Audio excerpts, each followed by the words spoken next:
Plastic shelves on every wall. Friday night, we're in the hall. Thumb on the box, read every line. Cover art louder than the lights inside. New release, rack like a treasure chest. One copy left, hope for the best. Clutching tickets, made of cardboard dreams. Candy in your hand, whole life on the screen. Be kind, rewind my heart. Spin it back to where we start. In the aisle of faded posters, I found a home. From the A-list hits to those so bad they glow. You stack those stories in my soul. Every checkout beat, another world unfolds. Be kind, rewind my heart. Teach me how to love through every part.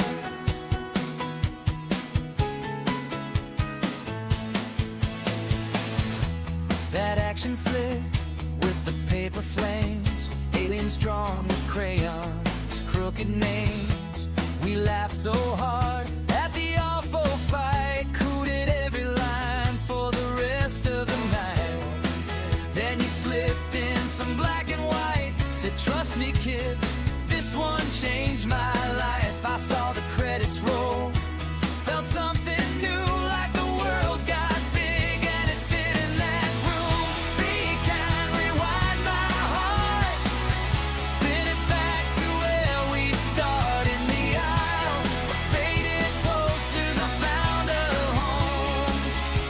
From the A-list hits to those so bad they glow. You stack those stories in my soul. Every checkout beat, another world unfolds. Be kind, rewind my heart. Teach me how to love through every part.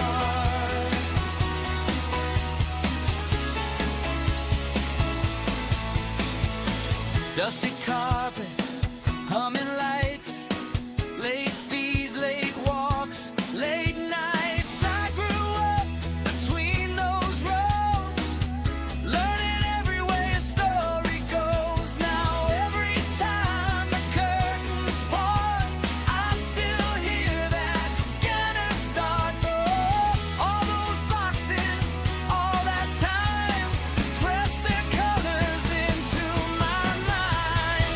Be kind, rewind my heart. Spin it back to where we start. In the aisle of faded posters, I found a home. From the A-list hits to those so bad they glow. You stack those stories in my soul.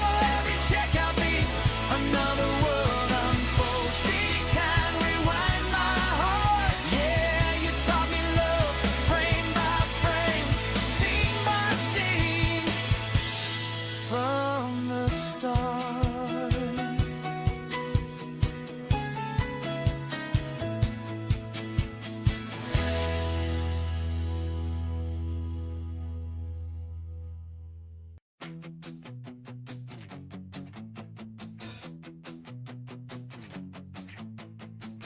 Plastic neon membership card, name half smashed from my back pocket. Bell on the door goes ding every time I clock in. I love it. Dust on the cardboard standees, sun faded heroes on the wall. The stickers say be kind, rewind like it's some sacred law. Welcome to Rewind Paradise. Every bad movie priced just right. Shelf after shelf of beautiful trash. We got monsters, ninjas, rubber masks. Grab your popcorn and lose your pride. This whole story's my joyride. If it bombed at the multiplex, it found a home right here instead.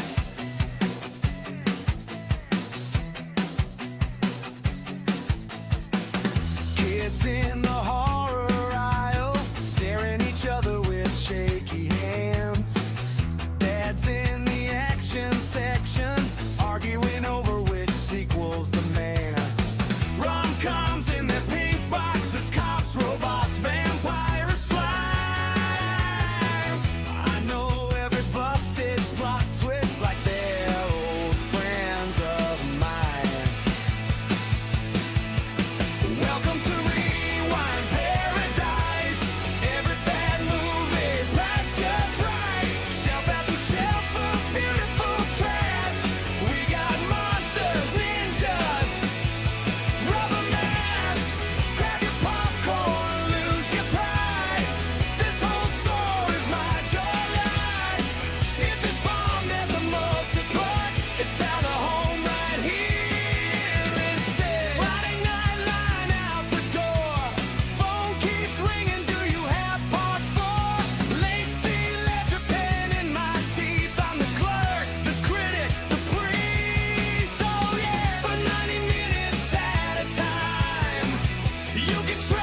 Clock in, fluorescent sun, sticky carpet, same old gum.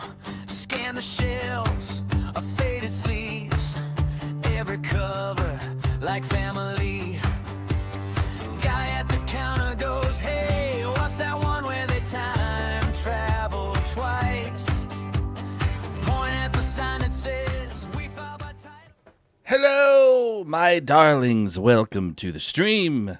How's everyone doing this evening? Hello, Jay. Hello, Marcus. Hello, I-10. Hello, AC. Are we ready to be video store clerks? Guys, I'm really excited.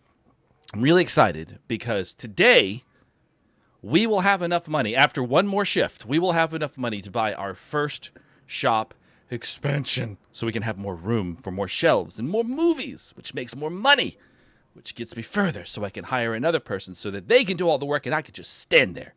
Because that's the goal, right? To build up a store that's so self-sufficient that you don't even have to be there. What? The messages aren't showing up in the regular... I only have one chat window, so I don't know. All the chats should all be together in one window now. So, Twitch and YouTube. All together. Also, this is the first night I'm streaming to both YouTube and Twitch. So, if you guys would rather watch on Twitch, you can watch there, if it works better for you. Both are available now. Hey, Megan. How you doing? Good to see you. Glad you're here. I have been looking forward to playing this because I'm just looking forward to playing it. This is a fun game. I like dealing with the unruly customers. I've never had unruly. I think I've said this every time I've streamed this. Like, what is with the people disputing the late fees? I never disputed a late fee. And my short stint at a video store, no one ever disputed a late fee to me. They just paid it.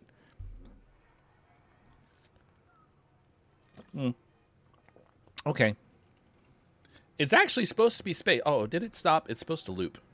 Hang on.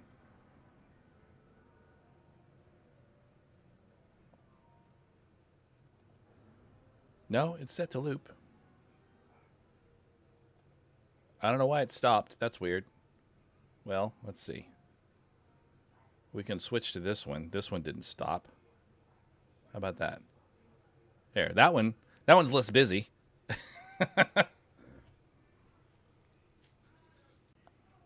Oh, speaking of, I wanted to try, while I have you guys on this screen, I tried it earlier, but I think I forgot to put the alert box on my lobby since I had to rebuild everything.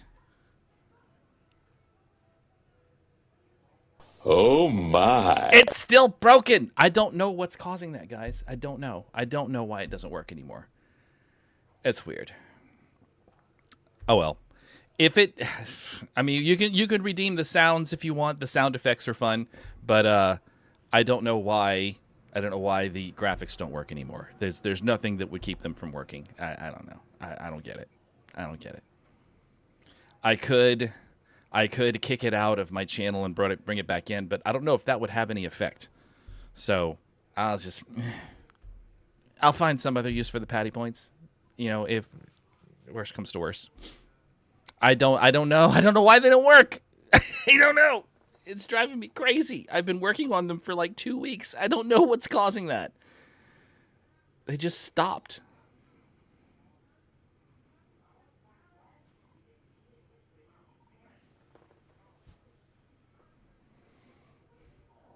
Well, good. The bot's alive. It's there. It has the ability to do things, but the redeems are still... They just play the sound effect. They don't play the graphics anymore. Well, guys, we have a full evening ahead of us of running a video store. We're getting close to the end of the first season. There's 4 seasons in this game, and by the time we get to the end of the 4th season, we should be able to have a fully expanded store, 2 employees, and all the different movie types will be available. So that's coming. Hey, Gloomy. Welcome in. Glad to have you here, bud. Well, I am going to go ahead and get started because I've got a huge shift ahead of me. Actually, we're at the end of the previous shift. But let me make sure the game is there. It is. Let me just make sure it's on top. Okay, there we go. And then I'll turn the music and everything on. And then we'll jump into the game, shall we? All right. All right, so this is the end of the day. So we can just end the day and start the next one.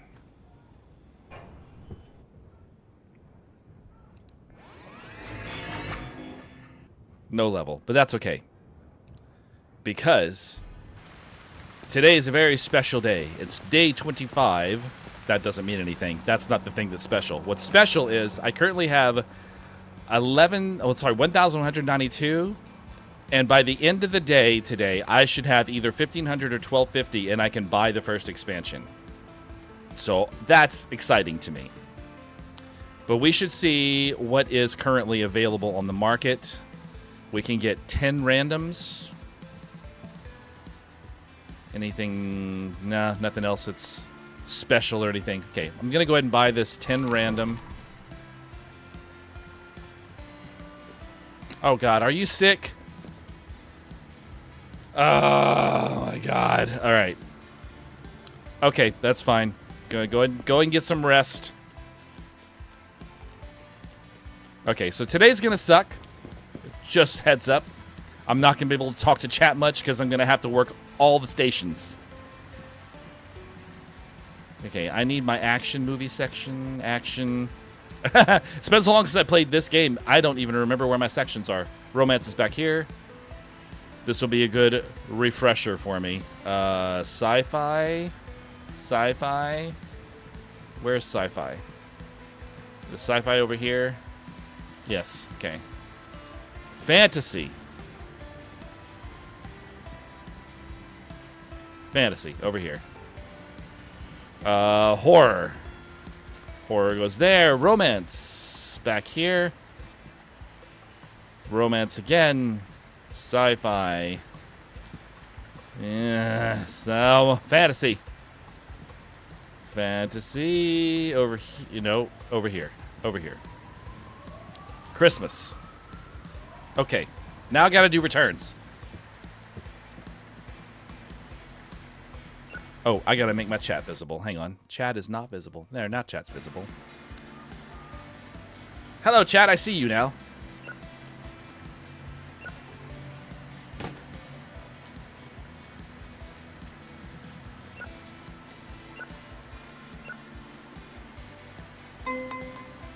Reserved.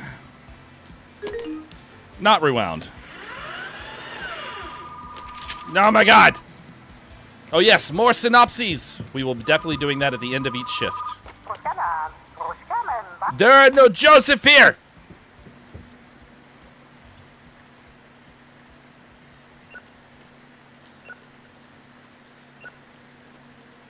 Okay. New releases!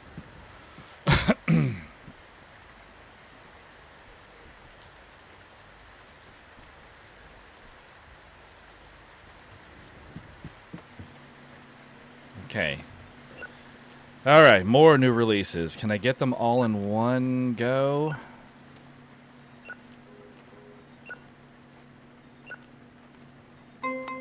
Reserved.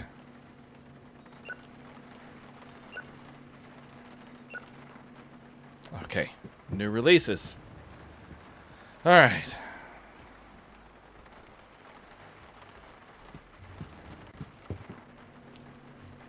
And more new releases. Actually, there's only 3 more. I'll get those over there, then I'll do the rest. Okay. New release. Moink, moink, moink. Okay. All right. Horror first.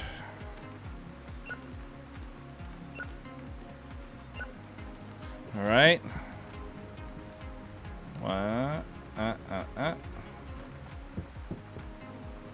Drama. Drama. Drama. Drama. Drama. Drama. Drama. Drama. All right, let's go drop the dramas.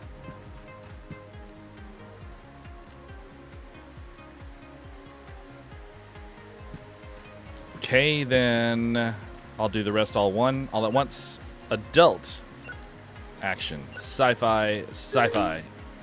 Of course, the last one has to be rewound. And just throw it across the counter. All right. And you go in action. And you go in adult over here. And let's see. Sci-fi. Okay. Popcorn down. Everything's ready. All right, Chad, here we go.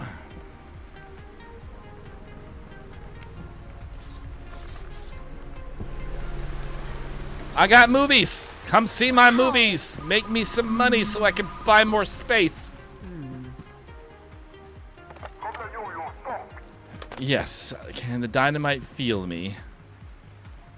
I can't put a flyer on the... Okay, I'll get it in a second. Okay, you're already here. Anybody over here? You? No, never mind. Okay. All right, well, I don't think there's anyone else I can give it... Oh, her. Yes, and... You're not carrying anything. Are you heading to the video store? You're not. Here, now you are, maybe. Hopefully. No, he's not. He was fed up with my my sales spiel. Yes, what can I help you with, sir? Die trying that you reserved. Yes, I've got it. It's right here. All right, I got to work the register now.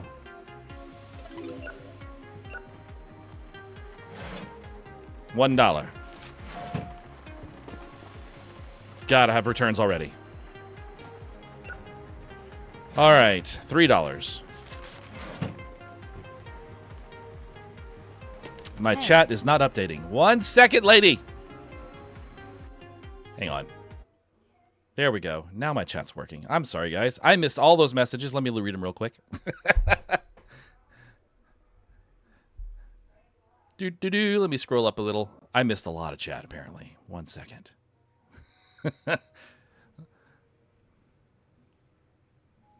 World Market. I love World Market. I went to World Market here for the first time not long ago. I went there for the show. For Gingers Taste Different Things.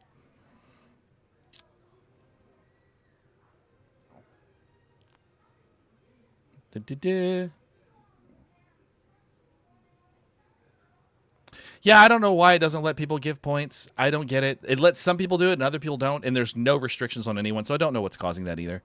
This bot's just... I mean, it's the free Streamlabs bot. You know, wait, you gotta expect what you pay for, you know, and I'm paying nothing for it, so...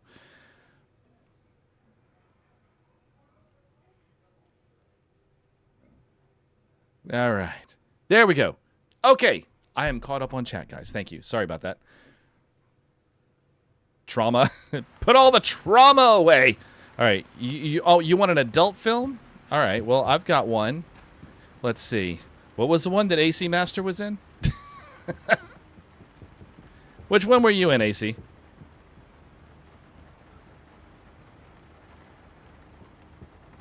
I don't remember. We'll give her the saucy tape delivery. I feel like that had something to do with somebody in our chat room. I don't remember. Oh, you know what else I found out, guys? And this, I haven't had time to do this yet, but I'm going to try to do it before the next stream when we play this. These TV stations, you can click on them to change them, and there's one where you can put your own video. You just have to format it in that format. And I can actually put my own video into the... I think that would be kind of funny. You have a late fee. Yes, charge it. So pay it. Thank you. Thank you. Okay. $2.60.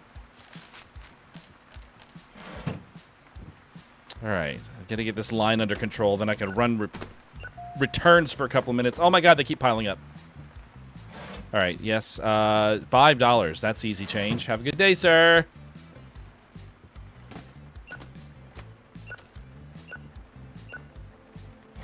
Thank you. $0.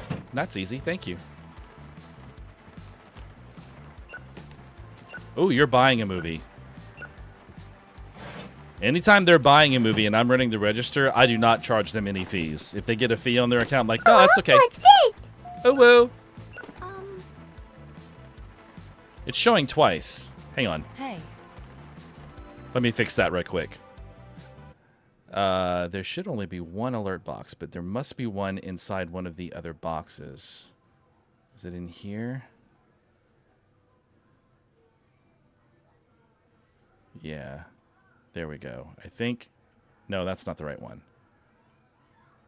Oh, no, that is the right one. That's the one that I want hidden. Okay. There we go.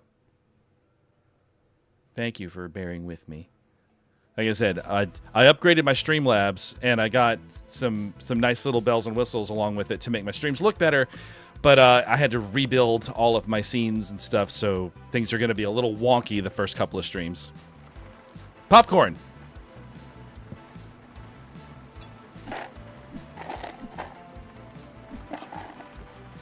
Boink! Oh, gosh. Okay, I got someone that needs something. 50 cents. Easy. All right, yes, ma'am?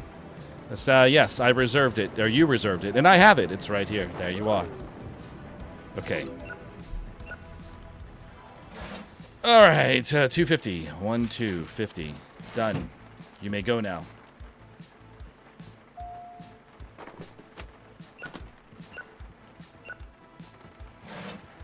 $2. No, that's $5. Oh, my lord. You want a good fantasy movie. Well, you know, you just walk over here to this section where it says fantasy. I never did pick up this reservation. Guess I can put it on the reserve shelf now. All right, sorry. Fantasy. That's back here. You find one of these movies, and you go, this one. This one's pretty good. There you go. See? Easy. You didn't need my help after all. I mean, I gave it to you anyway, but you didn't need it. 5. All right, guys. Can you guys, like, give me just a few minutes? 3. All right, you guys, you're gonna have to wait. Just wait, just a few minutes. Let me get one batch of these put up.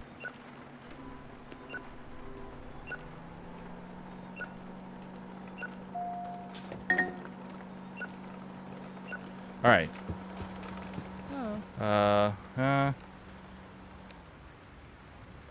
There, and there, and fantasy, there, horror, there. Oh my god, what do you want? I am busy. I am doing the job of 2 people!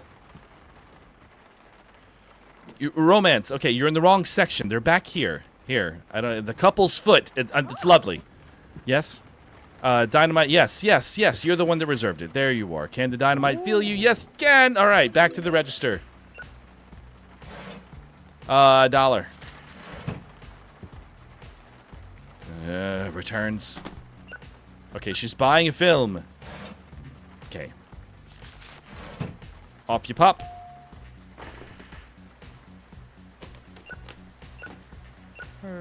Okay, fine. I mean, I shouldn't complain. It's extra money, but at the same time, I got to get to the returns. Got in a question. Yes.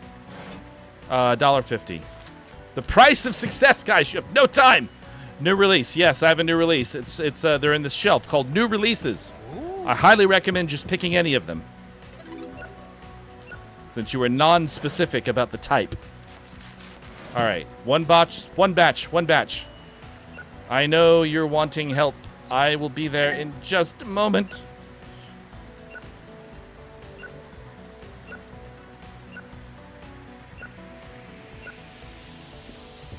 All right. Drama. New release. Christmas. Sci-fi. Sci-fi. Romance. Action. The sci-fi. And sci-fi. And horror. No, horror. Okay, done. All right.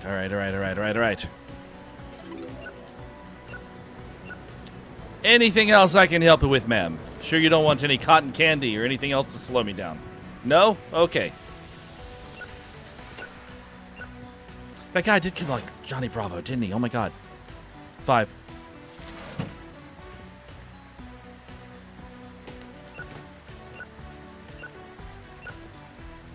All right, 360. Woo!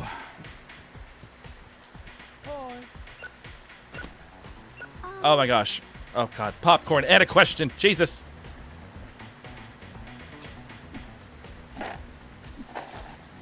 Dang it.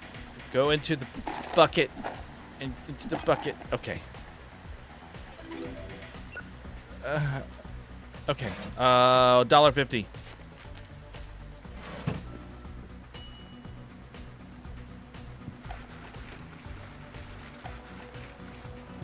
All right, sorry to keep you waiting. You want an old romance movie? Of course you do. Who doesn't? This one's old and it's good. You should enjoy that.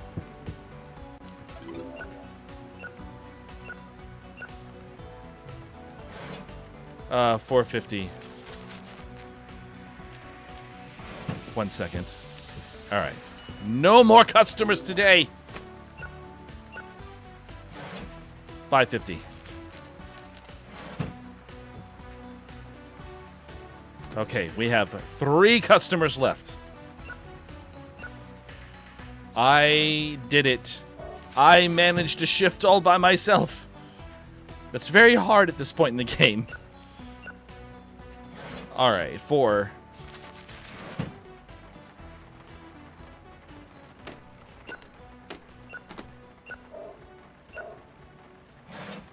$7.50. Okay. All right, let me finish these returns now. Oh, actually, there weren't that many left, were there? I guess they'll pick that up tomorrow. Sorry. Drama. Nope, drama. That is it. That is it. I did it. Mark called in sick. I had to work all by myself today. Shame on you. Marcus, you are no longer allowed to take a sick day from my store. I'm sorry to tell you. You must deal with that in any way you see fit. I'm going to do a synopsis of a Christmas film. I think that will be funny. How about the lawyer waiting for Santa? A cozy mailman holiday. Christmas Eve with my hitchhiker. The Snowman's Soldier. The Glowing Gnome, Christmas Carols Machine Edition. Okay. Yeah, I think that's the one for me. Jay, you want to do an adult film? We've got Please Fix My Leaky Infection. That sounds horrifying. The Builder's Big Crystal Ball, we've done that one. Neon Dog Tension, we've done that one. Sauna Sessions with My Godfather. The Superstar in My Pants. Okay. Infection one for you. I shall do Christmas Carols Machine Edition. All right. Let's see.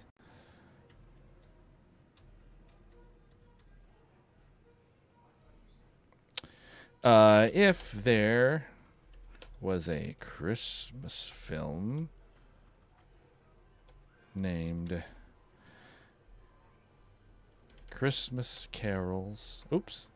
Christmas Cartels Machine Edition. What would the plot synopsis be?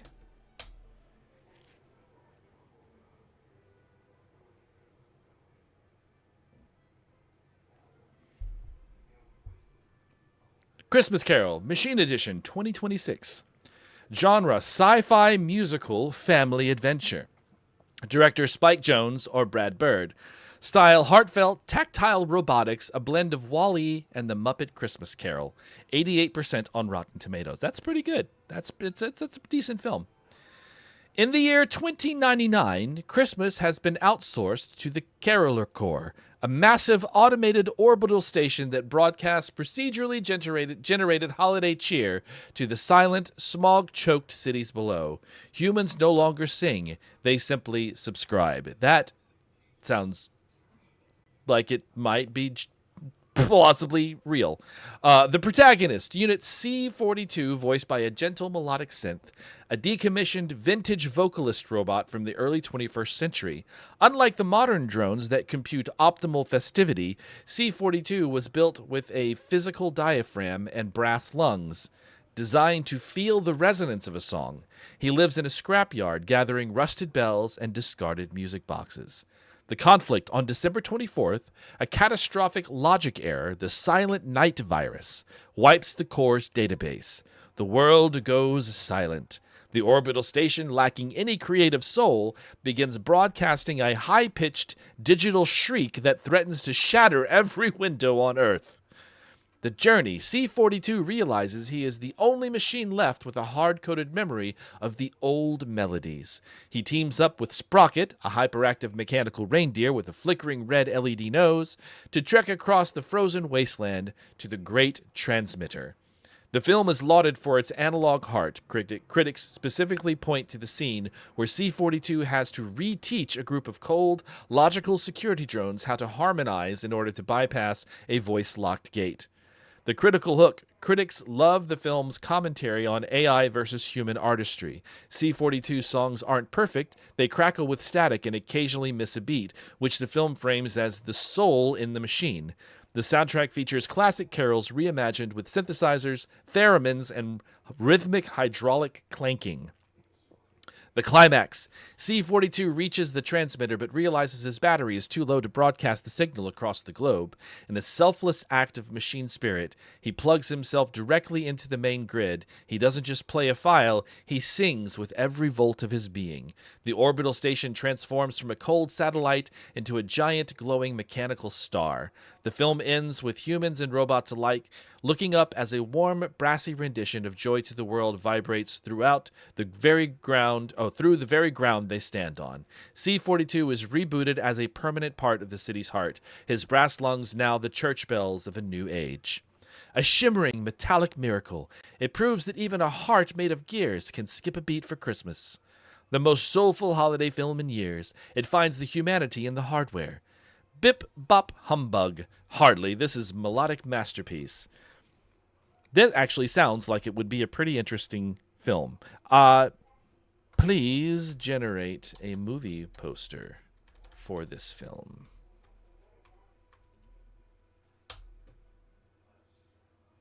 Thank you, Che. We'll jump over to it in just a second.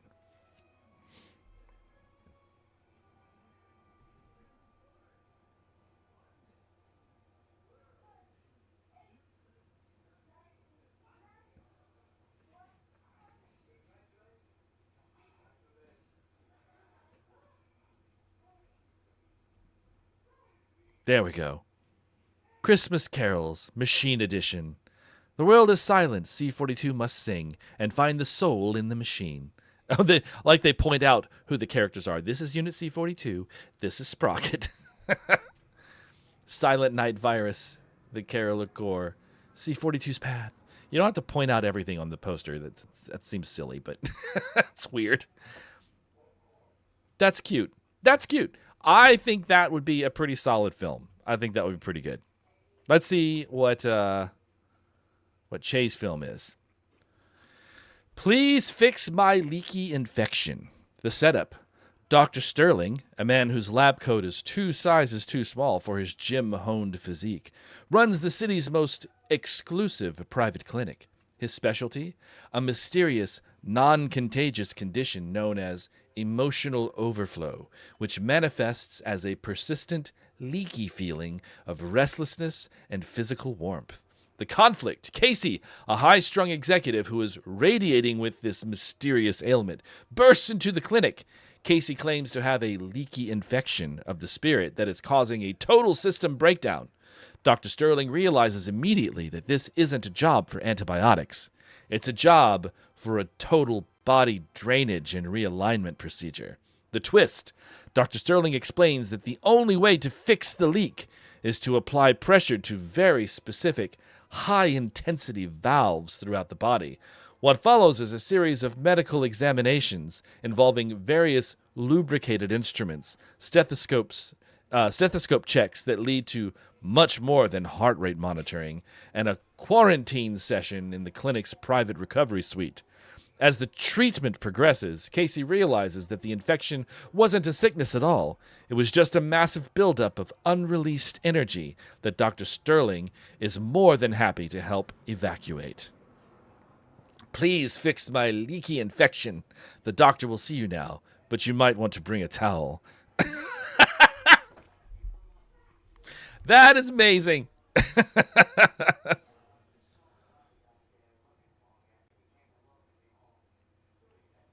Oh no, AC, it was a cool idea. It was a cool idea, and I've never done a members only stream, so it was a perfect excuse to do so, other than the movie night we had. So, yeah, I was happy to. That sounded like a fun thing. You might want to bring a towel. That's really funny. That's really funny. That was a good one.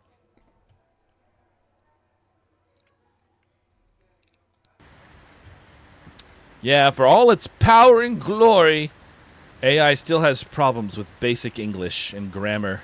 All right, are we done? Yes, we are done. Oh, wait. Should we? No, I'm going to do it first thing in the morning.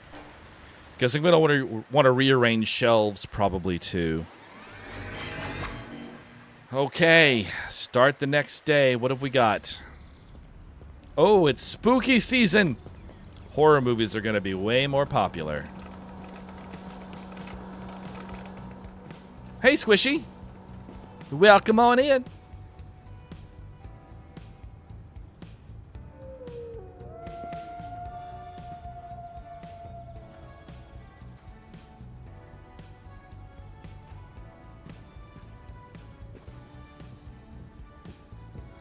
Okay.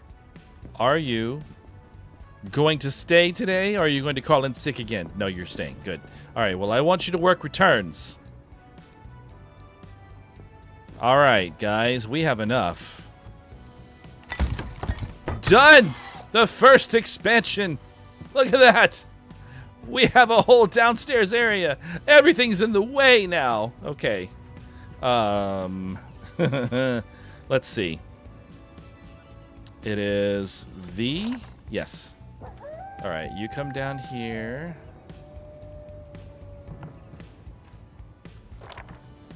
You right here.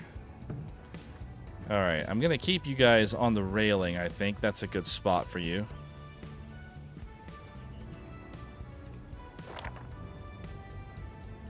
But I'm going to push you back a little bit. Nope. Well, I can do that, but... There we go. I'm going to move you. We'll put you over here for now. I don't know what to do with you yet.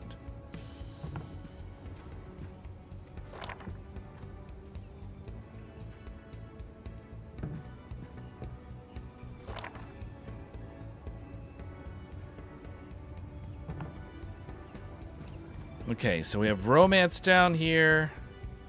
We'll put drama down there for now, too. So romance and drama kind of feel like they go together. So I'm going to make some aisles. Well, I need some room on the back wall, too. Let me move them forward. Maybe I'll do a long aisle this way. Let's see. Let me get a distance. So if I grabbed this, and I wanted it to be exactly off of that, like that.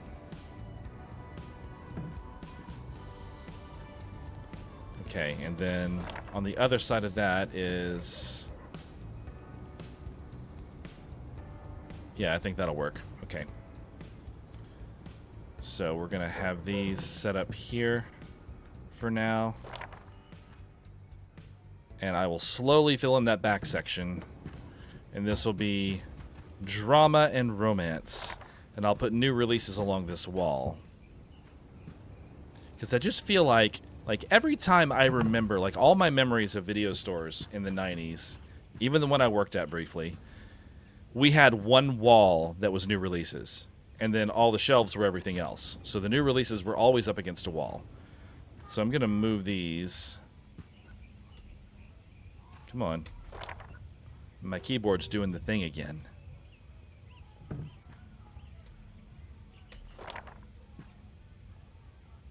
Alright, there we go. And then I'll put another shelf there for sci-fi at some point.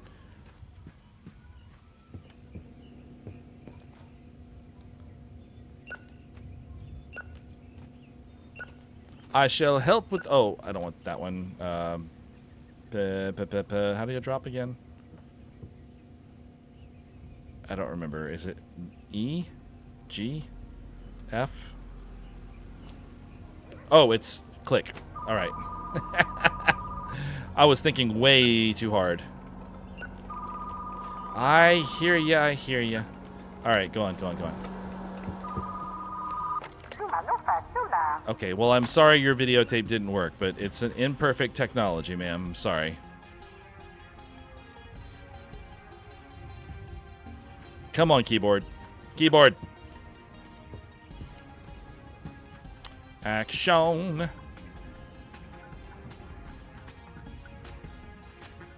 Oh, we need to paint. We need to paint. Okay. We did that with that. That and that. That and... Nope.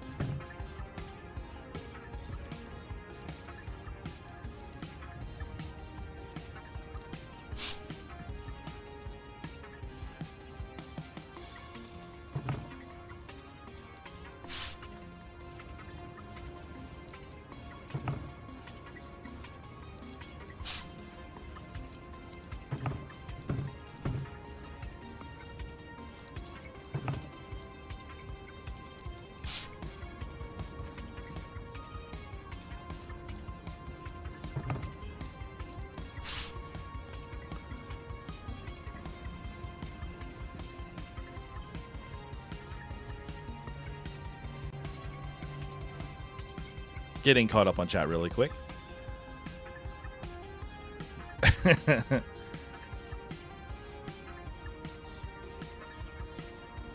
Running all day. Goodness. Don't run all day. Running all day is exhausting. Hell, I did almost not. Well, actually, no, I did a lot today, but I didn't. I barely got off of chairs today, and I'm exhausted.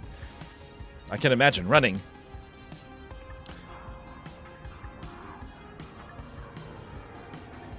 I am so hyped for any sort of expansions they make to this, but I've been thinking from day one, it's like, you know, the one thing that's missing from this is game rentals. Because game rentals were a big thing back then, too.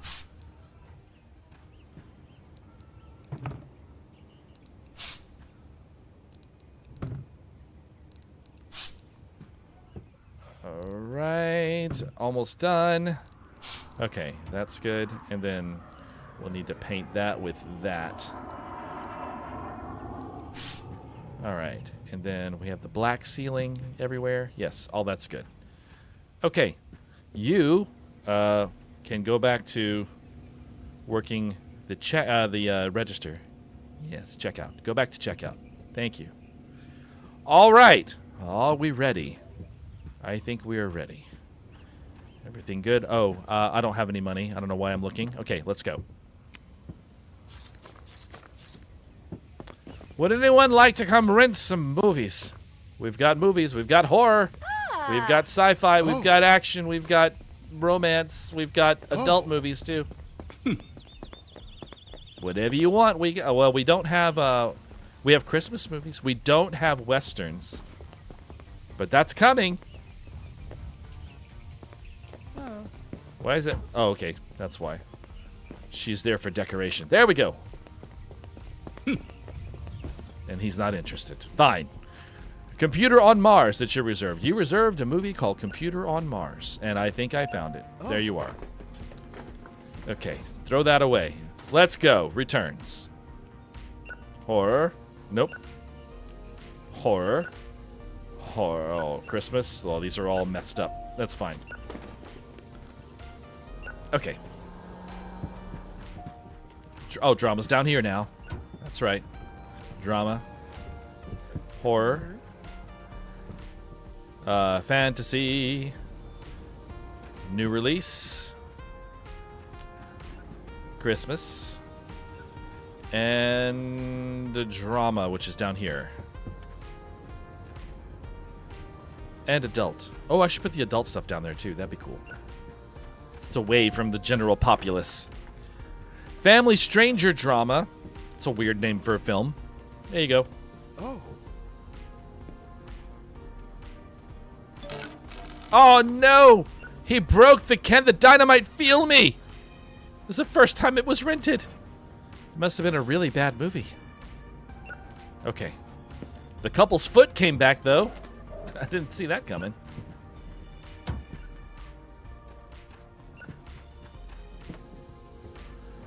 All right.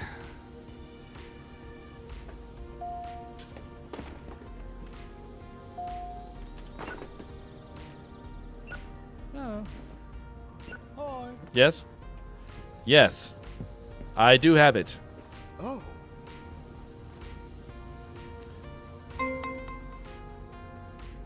My original NES, Jay, my original NES has stickers over the controllers still that were themed for the release of the... I am stuck. It's not moving. My keyboard... I think my keyboard died. 1 second. Oh!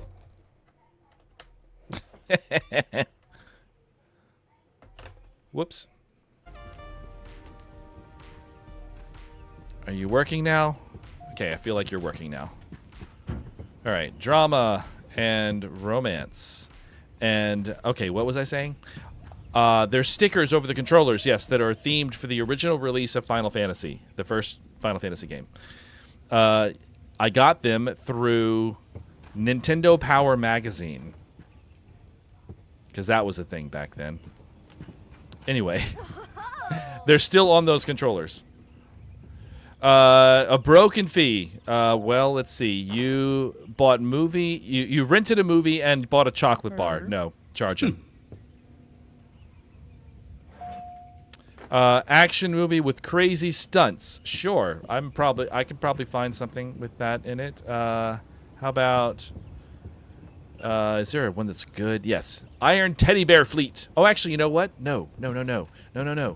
A new release is worth more money. There, rent that.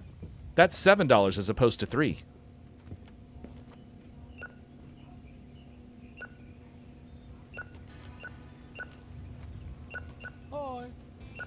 Which Final Fantasy game is it?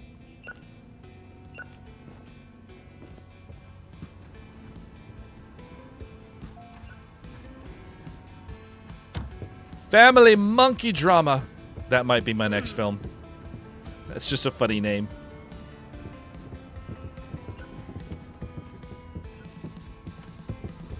Yes. What? Where the Egg Waits. Yes, I have it here. That's also a funny name for a film. Marcus, wake up!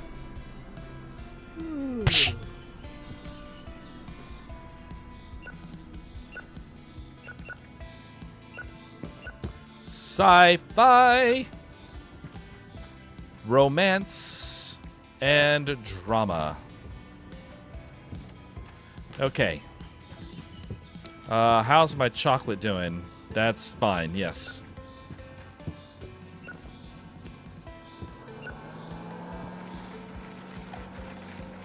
Pull down the corn.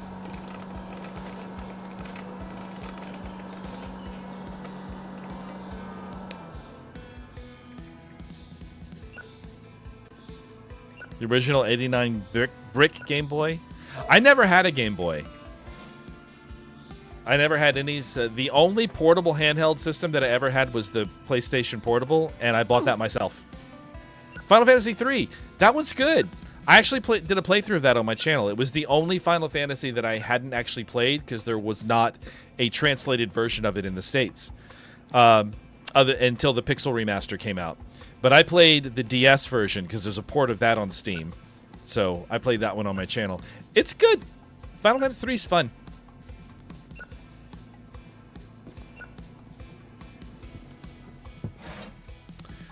We have no movies for sale. That's not good. I should look and see what they've got for sale today. Oh, of course. As soon as I come in here, someone has a question.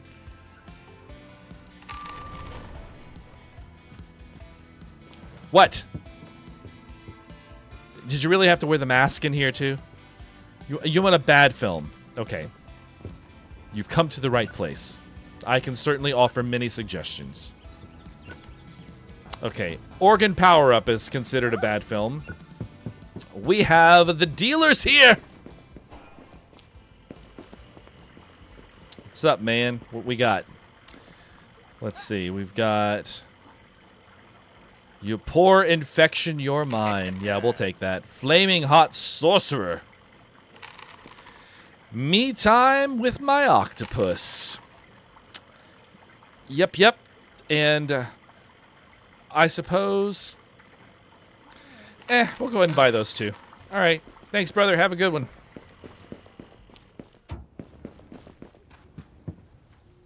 Let's see. Where are our Christmas films? They're over here. Oh, I need another Christmas shelf, don't I? And a horror. Okay. Everything going okay in here? No fires? No one's died? No one's called the cops or the ambulance? We're all good? Okay, cool.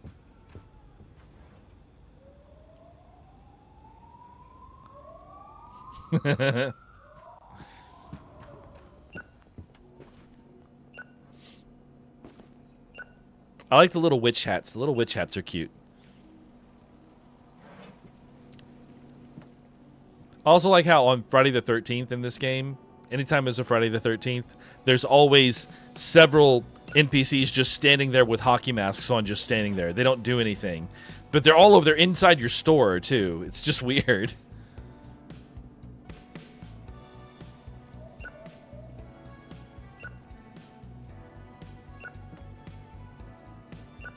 All right, we are done. We are done. No more customers today. You just handle the checkout line.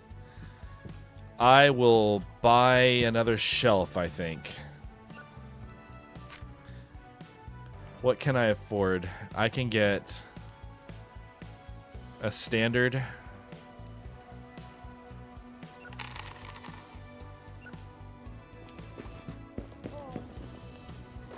Okay, let me stick this over here next to the Christmas because it's just about full.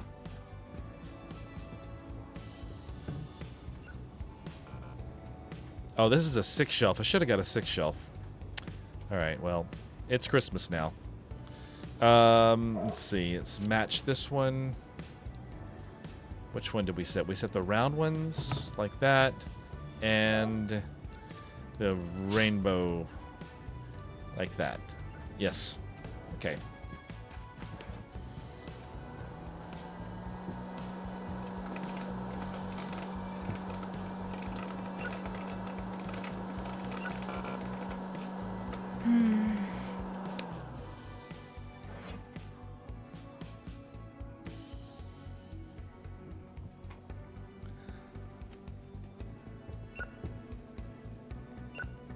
This is what makes having an employee nice. The last part of the day, I can just sort of sit here and watch him do all the work.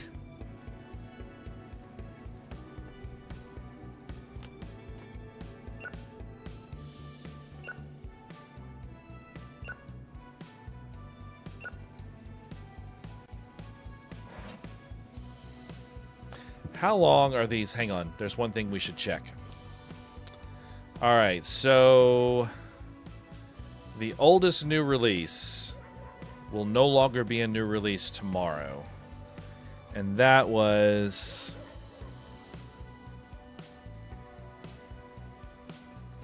Die Trying. So we need to grab all but 3 of the Die Tryings. Oh, they're all checked out, aren't they? Well, crap. Never mind. They're all gone. Are we done? I think we're done. Okay. What was the one I wanted? The Family Monkey Drama? Family Monkey Drama. That's what I'm doing. Che! Which one would you like to do? Our new ones. These are the new ones we got. We got Pour Infection Your Mind. We have Flaming Hot Sorcerer, and Me Time with My Octopus. But, of course, you can choose any of the other ones that we have up here also. Whichever one you fancy.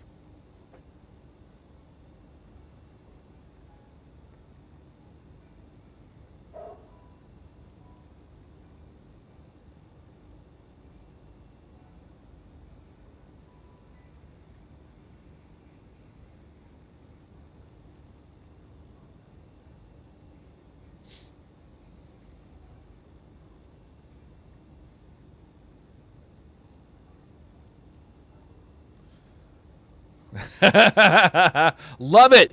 Okay. All right. Well, I'm going to do family monkey drama. Family monkey drama. Okay.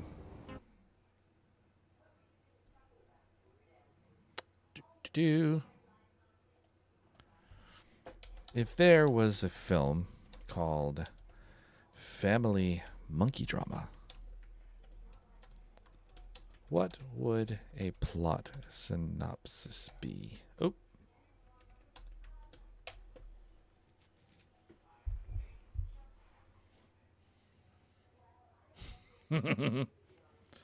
Family Monkey Drama, 2026. Everything's 2026.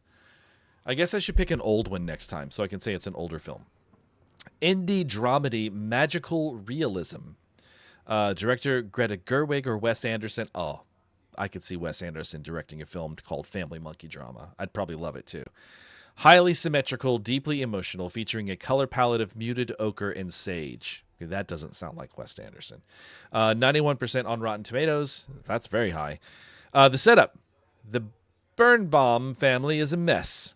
Following the death of their matriarch, three estranged adult siblings, Arthur, a neurotic actuary, Beatrice, a failed experimental cellist, and Calvin, a wellness influencer with a secret gambling debt, gather at their family's crumbling estate in the Pacific Northwest to read the will.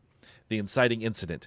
Expecting a massive inheritance, the siblings are horrified to find that their mother left the entire estate, the family business, and her vast fortune to Barnaby, a 24-year-old capuchin monkey she adopted in secret a decade ago. The conflict. According to the primate clause of the will, the siblings only inherit their shares if they can successfully live with Barnaby for 30 days and prove they can function as a cohesive unit. Barnaby, however, isn't just a pet. He is an agent of chaos who seems to intuitively understand the family's deepest insecurities. The emotional arc. As the weeks pass, the film shifts from a slapstick comedy about a monkey stealing car keys into a profound meditation on grief, sibling rivalry, and the absurdity of human expectations. The mirror effect. Barnaby begins mimicking the siblings' worst traits. Arthur's anxious pacing, Beatrice's dramatic sighs, and Calvin's fake smiles, forcing them to confront their own behavioral loops. The breakdown. In a pivotal scene, the siblings stop fighting over the money and end up huddled on the kitchen floor at 3 a.m. sharing a bowl of cereal with Barnaby, finally admitting they all feel like performing primates in their own lives. The critical hook. Critics are hailing the film for its unflinching empathy.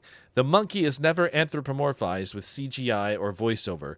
Barnaby is a real monkey, played by a remarkably expressive primate actor, making the human drama feel even more ridiculous and grounded.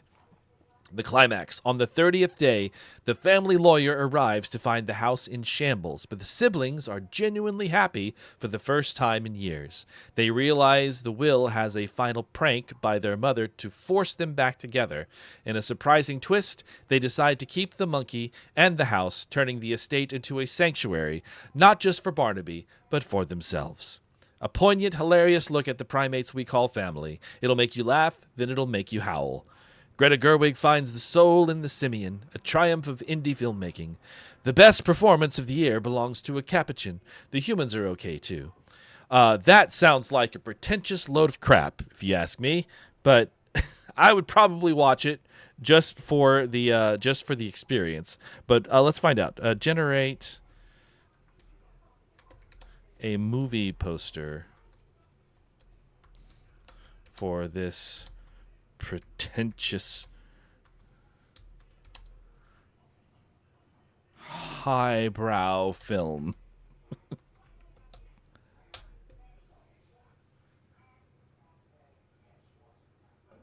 Primate? Oh my god, AC. I haven't seen that in forever. Have you ever seen Shakma? That one's pretty funny too. It's kind of in the same lines. It's an infected monkey that goes around trying to kill people. It's wild.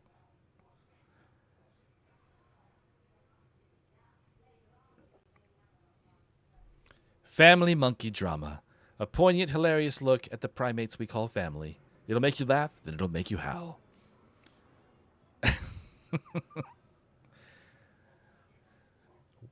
Weird. I mean, the setup kind of sounds like a Wes Anderson film. The weird, like, unusual characters that are the siblings that have like, some sort of estrangement, you know.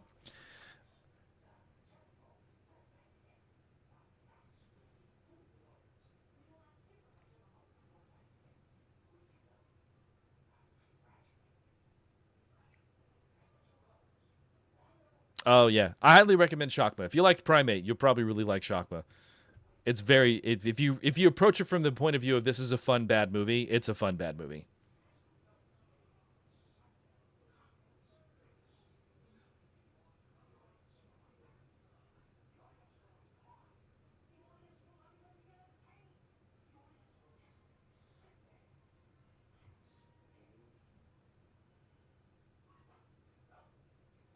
All right. Oops. There we go. Lost my chat window for a second. There it is. Let's see. Flaming Hot Sorcerer. You guys ready? It's 1994. And the world is on the brink of something.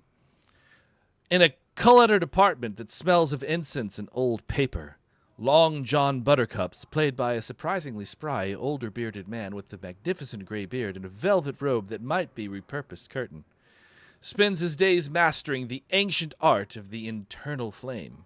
Long John believes he's the last true sorcerer of the Golden Sun, and he's searching for his eternal spark, a soulmate who can handle his, well, unique energy.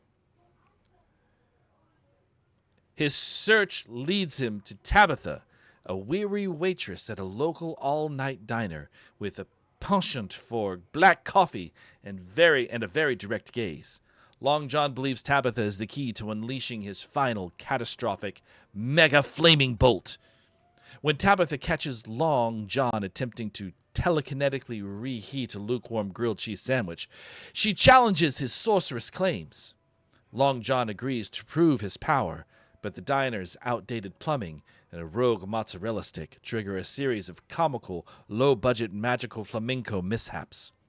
As Tabitha becomes increasingly skeptical and surprisingly charmed by Long John's passionate, albeit clumsy dedication, they realize the real magic isn't in his flaming bolts, but in the unexpected, slow-burn connection that develops over the diner's counter.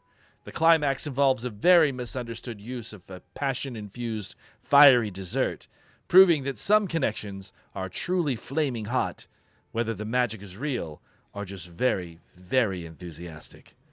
Tagline, he's got the beard, he's got the heat, and now he's got the time.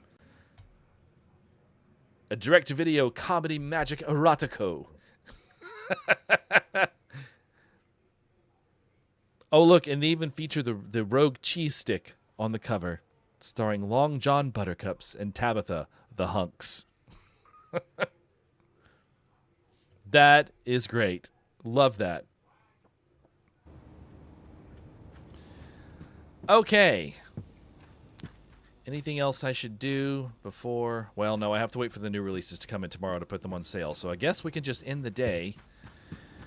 And then I will have him work the register at first tomorrow so I can take care of those new releases and get them for sale. Erotico, yes. Hey, we got a cotton candy machine. All right, let's take care of that really quick. Oops.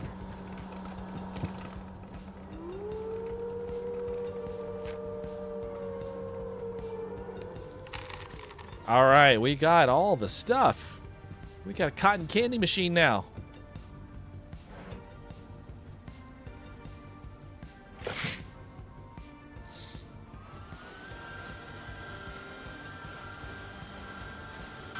Ta-da! Cotton candy. All right, well, let's not waste any more, but that's how it works. Okay,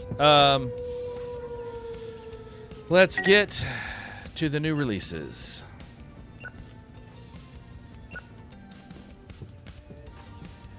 Here, here, here, here, here. Okay, new releases.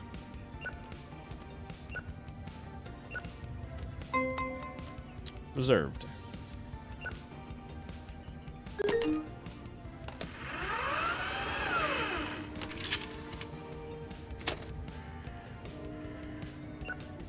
Well, it is spooky season. So there's creepy bells and wolves and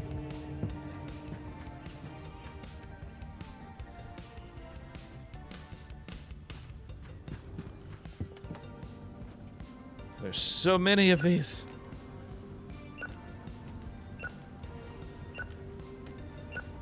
All right.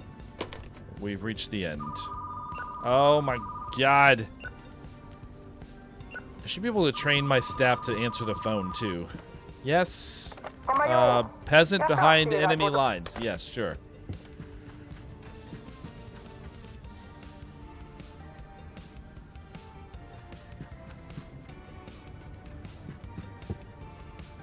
All right, we're finally there.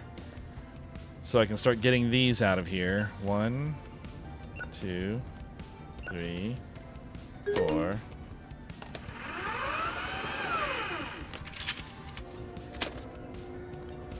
5, 6, 7. Okay. 6, 5, 4, 3. And these go in action now. No longer new. Oh, pick that up. Your bank offers popcorn. I haven't been inside a physical building other than like grocery stores and department stores in so long. I can't even remember the last time I actually walked into a bank. I mean, I know where my bank is. I drive by it all the time. But I haven't walked into my bank in a good 15, 20 years. Drama down here. Horror. There's quite a few horror. And action. And drama. And romance. All right. Oh, you've got a mask on. You're getting into the spirit. That's cute. All right. I want you to go work the returns for a minute.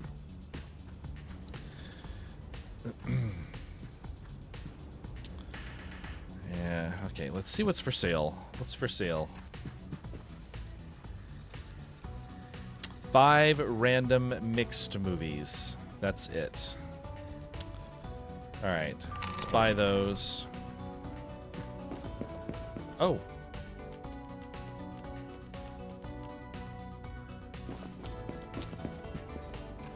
I must not have picked up some ones from yesterday.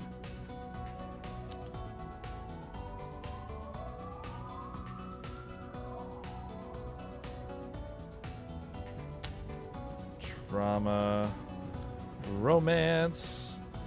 Oh, we're gonna run out of room again. Might have to buy another shelf. Fantasy. Is that reserved? It is reserved. Why is that out?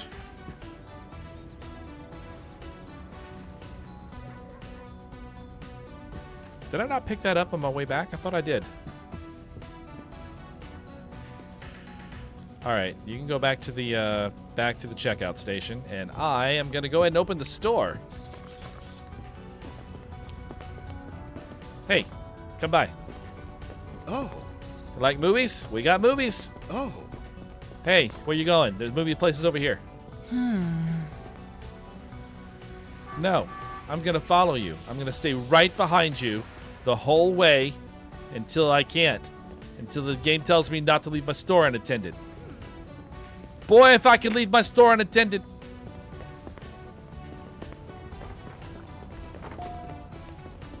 Hey. And you. All right. Ooh. Okay, there, we got one. Peasant behind enemy lines. You got it. There you are. All right, you got the things going there. Good. I'm going to keep doing this.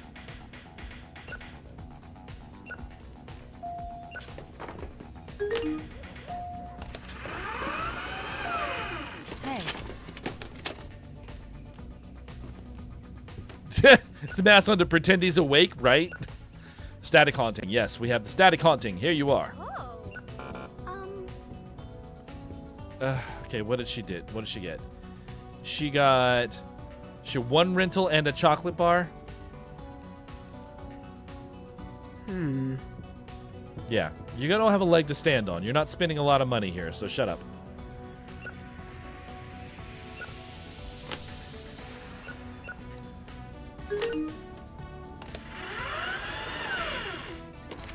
Everything all right? All right.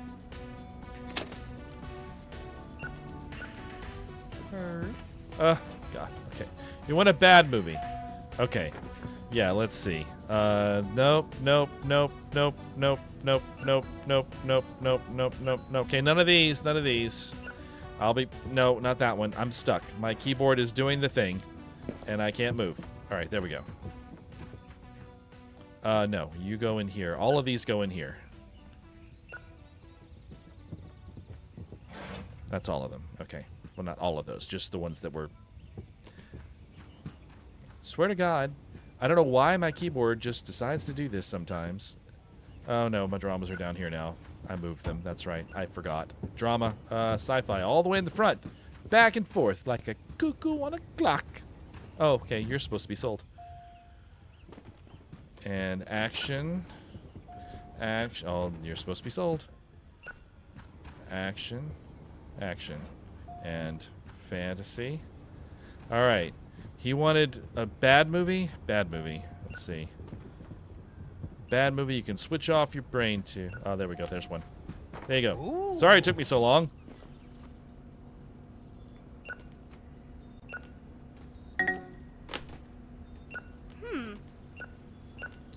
What do you want? I am busy. A fantasy movie. Sure. Sure. You want a fantasy film. How about that one? First one I saw. Don't blame me if it's terrible. I'm in a hurry. Okay.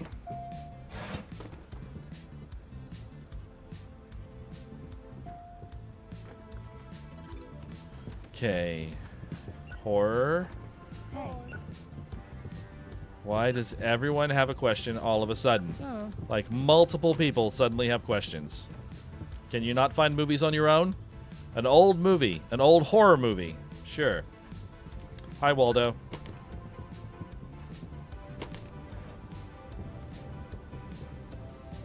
There you go. The T-Rex will see you. Excellent old horror film. And adult. And now you. What do you want? You reserved Heart Cyber Attack. There you go. Okay, sci-fi. Oh my god. Yes. Floating trophy and love. Yes. Okay, fine.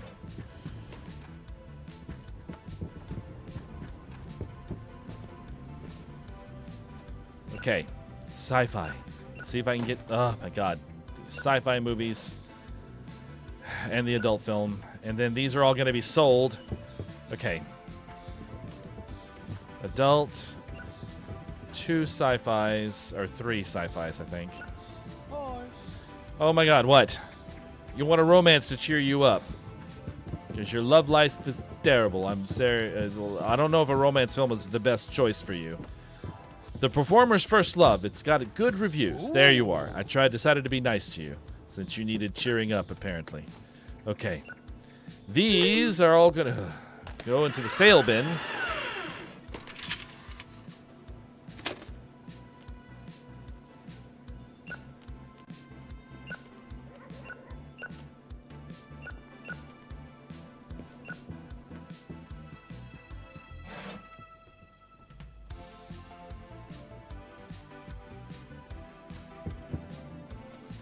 We had more than the $2 late fee. We had the $2 late fee. We had the $1 not rewound fee. If it was a game, you got $1 late fee every day after you brought it in until you got the full price of the game that they spent, and then it would stop. Oh my God, he fell asleep. And my hands are full. Well, guys, you're going to have to fend for yourself for a second while I put these away.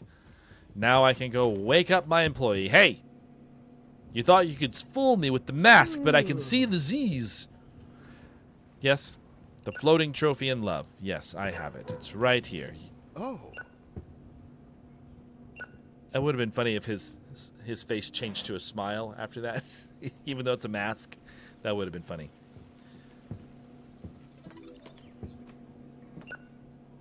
Hey, welcome back, I-10. Hey, what's up? Storm Doctor, how are you, my friend?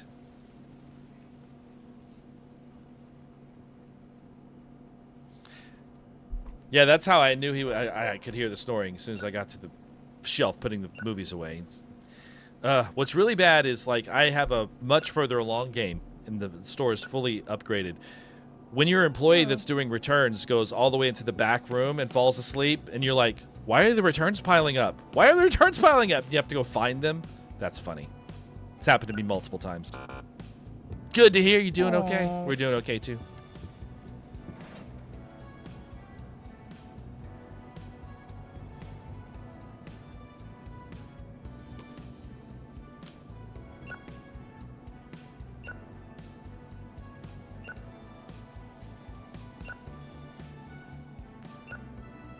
No more returns? No more returns today? Nice. Easy end of the day. I'm happy with this.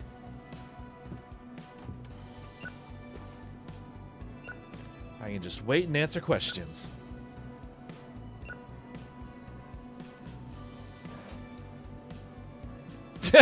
Right, Jay? Also, it's amazing that they can fall asleep standing up and not fall over.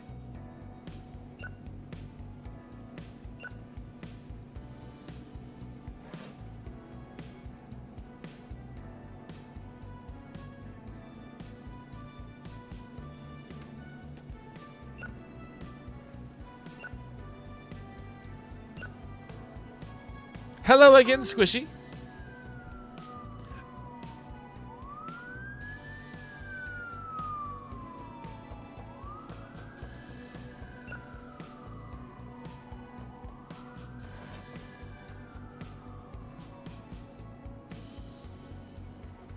All right. I think, let's see, what's starting to get full? Action's doing okay. Christmas is already expanded. Fantasy's fine. Horror's fine. Sci-fi and drama, I think, are getting close. Oh gosh, my snacks are almost empty. Okay, so I'm going to get some 6 shelves.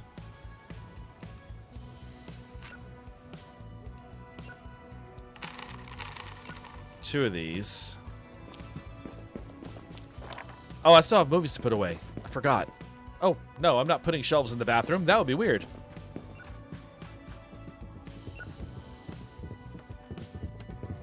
All right, people, come on. No! Stop walking through it! Whew, okay. All right, so let's get these. Well, actually, that doesn't really matter. We're going to slowly fill out this section with more behind once I need more space for other genres. But this is good for now. And then the other one we will put over by sci-fi to expand those. Then I just need to repaint them. Oh, we can close the store.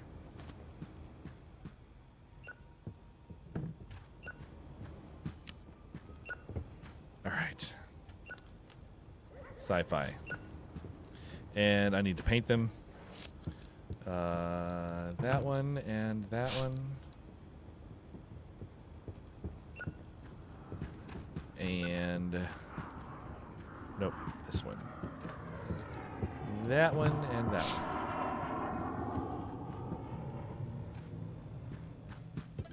Okay. Everything all right? Everything's still going okay? Nothing's exploded? Okay. That is a cute outfit. The purple suit with the pumpkin face. Very festive.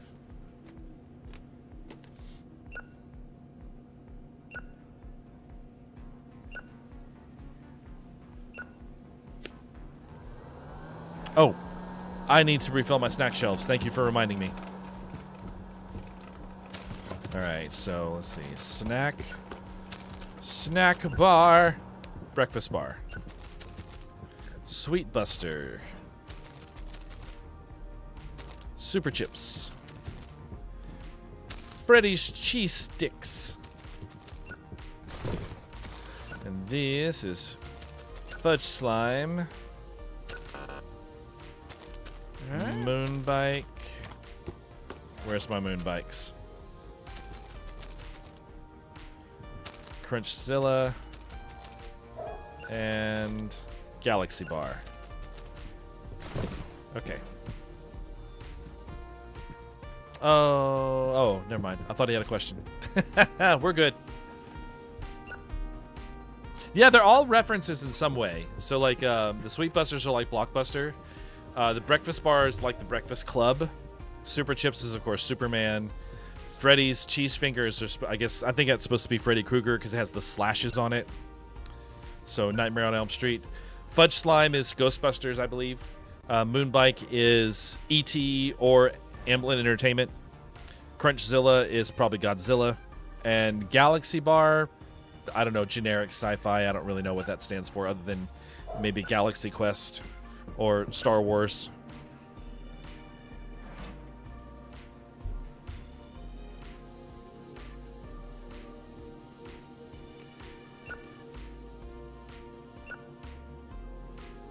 Nice. Very nice, I-10. Yeah, like any sort of like mod market, if you're able to do stuff like that, you can make a decent amount. I know I spent money on stuff for The Sims back in the day. Different skins and stuff. All right, I think we have finished the day. Let's see. What movie am I gonna? I need an old movie.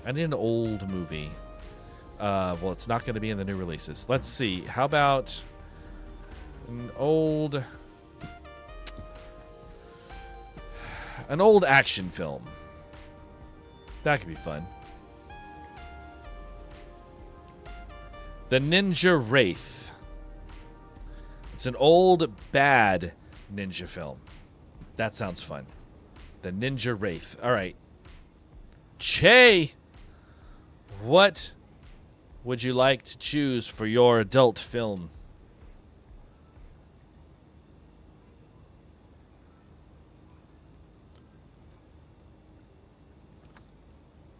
Oh, I gotta move that water. My work PC's blowing warm air on it. It's room temperature now.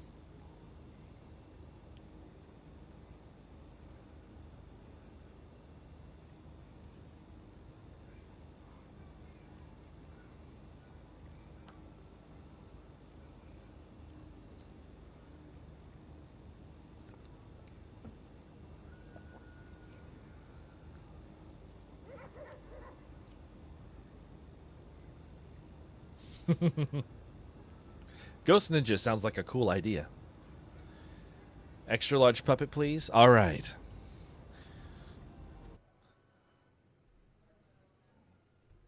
Nope, that's not my Google window. That is. If there was, let's see. If there was an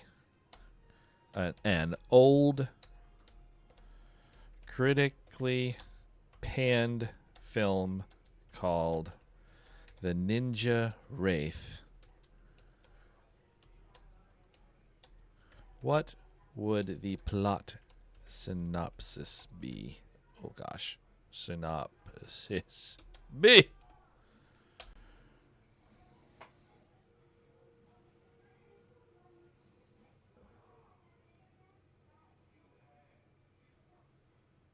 What's this? Oh, whoa. I wish those worked. It bothers me that they don't. I don't know how to fix it, though. I might have to get maybe some tech support involved. All right. The Ninja Wraith. 1987. Finally, we're not in 2026. 1987. Genre, martial arts, supernatural action, budget crunched fantasy. Director, Godfrey Ho. Style, cut and paste filmmaking featuring unrelated footage of Caucasian actors in neon headbands spliced with a pre-existing Hong Kong crime drama. This, I wish, I mean, I know films like this exist, but oh, I wish this existed. I really wish this existed. What's this? Oh, rating 3% on Rotten Tomatoes. Consensus, a masterclass in technical incompetence. The Ninja Wraith features a title character who is neither a ninja nor a wraith for approximately 90% of its runtime. The synopsis. The setup. The film opens with a 5-minute unedited shot of a park in New Jersey. Master Steve, played by a confused-looking stuntman in a polyester camouflage gi, explains to his students that the spirit of the shadow has been stolen by an ancient evil. The plot, such that it is. Master Steve must travel to the Orient, which is clearly a warehouse in Brooklyn, to stop the Golden Shogun, a villain who wears a motorcycle helmet spray-painted gold. The Shogun plans to use a ghost generator, a microwave oven with Christmas lights glued to it, to turn his army of ninjas into intangible wraiths so they can rob the World Bank. The twist. Midway through the film, abruptly switches to a completely different movie involving a gritty undercover police sting in Manila. This footage is dubbed with voices that don't match the actor's lips' movements, attempting to link the two plots. Whenever a character in the cop movie mentions the drug shipment, the dubbing replaces it with the Ninja Wraith power source. I want this movie to be real. I really want it to be real. The technical disaster. Critics slammed the film for its profound lack of basic cinematic grammar. The Wraith effect. To show a ninja becoming a wraith, the editor simply used a very cheap cross-dissolve effect, often accidentally making the actor's legs disappear while their torso remained solid. The continuity. In the final battle, Master Steve starts the fight in a red ninja suit, changes to a white one for a single kick, and finishes the scene in a denim jacket. And the sound. The shing sound effect of a sword being drawn is used for every movement, including when characters open doors, sit down, or blink. The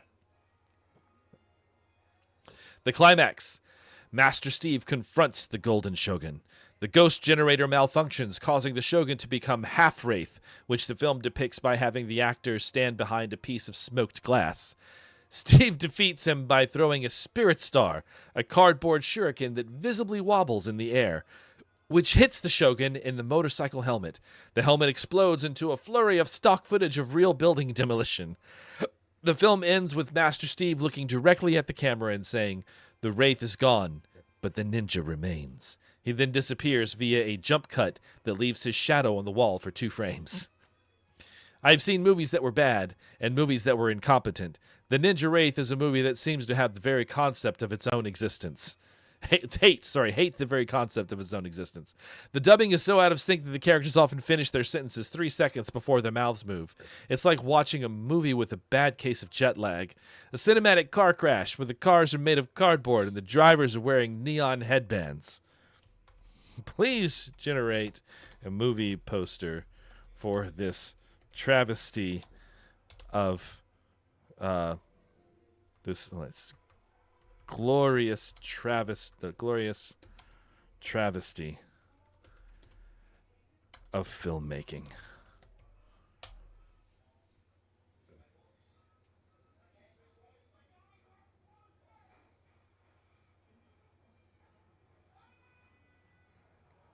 Yeah, I can, sure.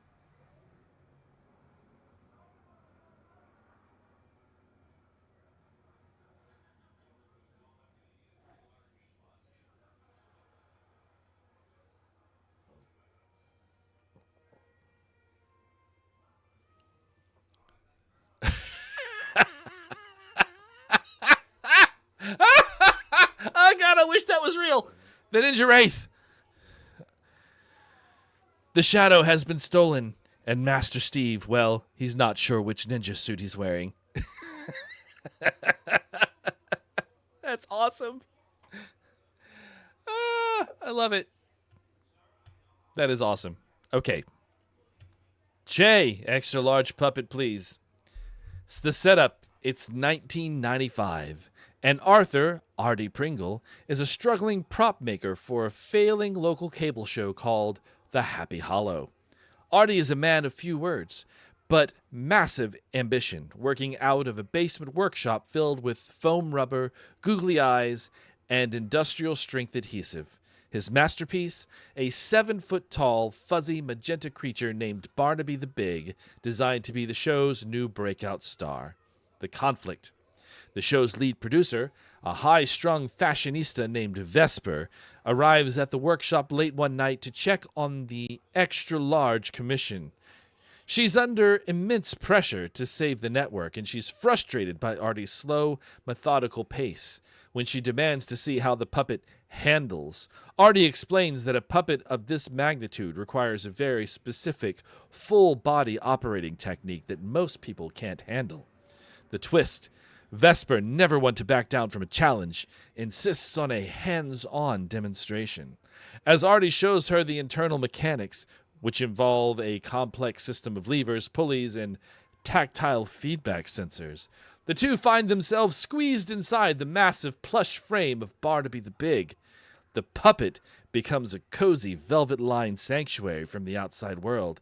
In the cramped, fuzzy quarters, the professional tension between the cynical producer and the quiet artist dissolves into a very different kind of performance art.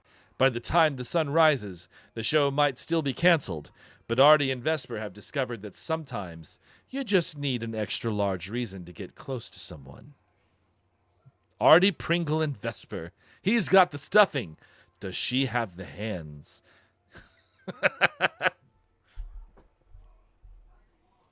I love it. That is so great.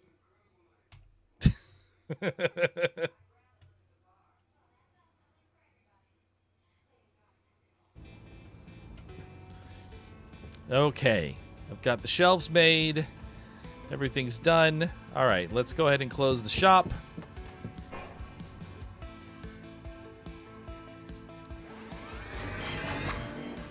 All right, so we're probably going to have to take it easy on purchases for a couple of days because we're going to have new releases coming soon, and I want to be able to buy a lot of them. We're going to have, well, we don't know because this is the last day of fall. So I guess we'll find out tomorrow.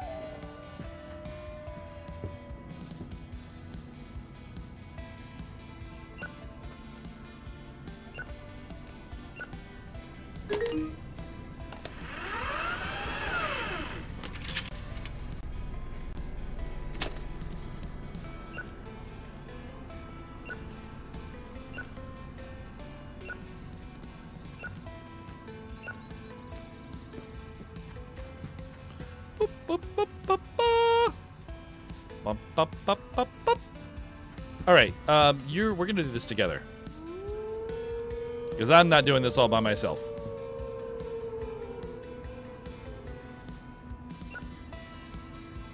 Well, you have to wait till we can.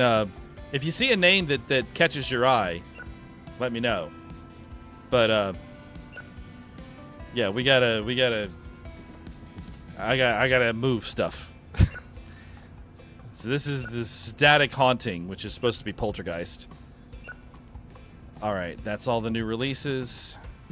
1, 2, 3, 4, 5. Nope, not 5, just 4.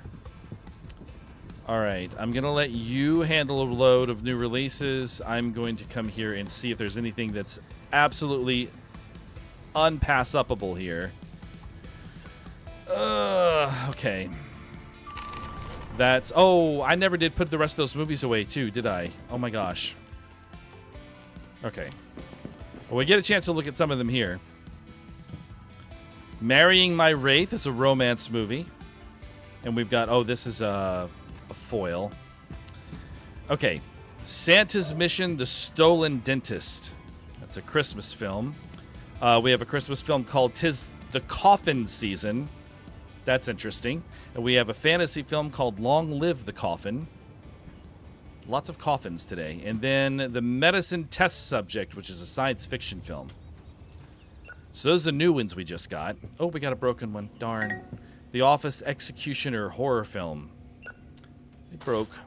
Boo.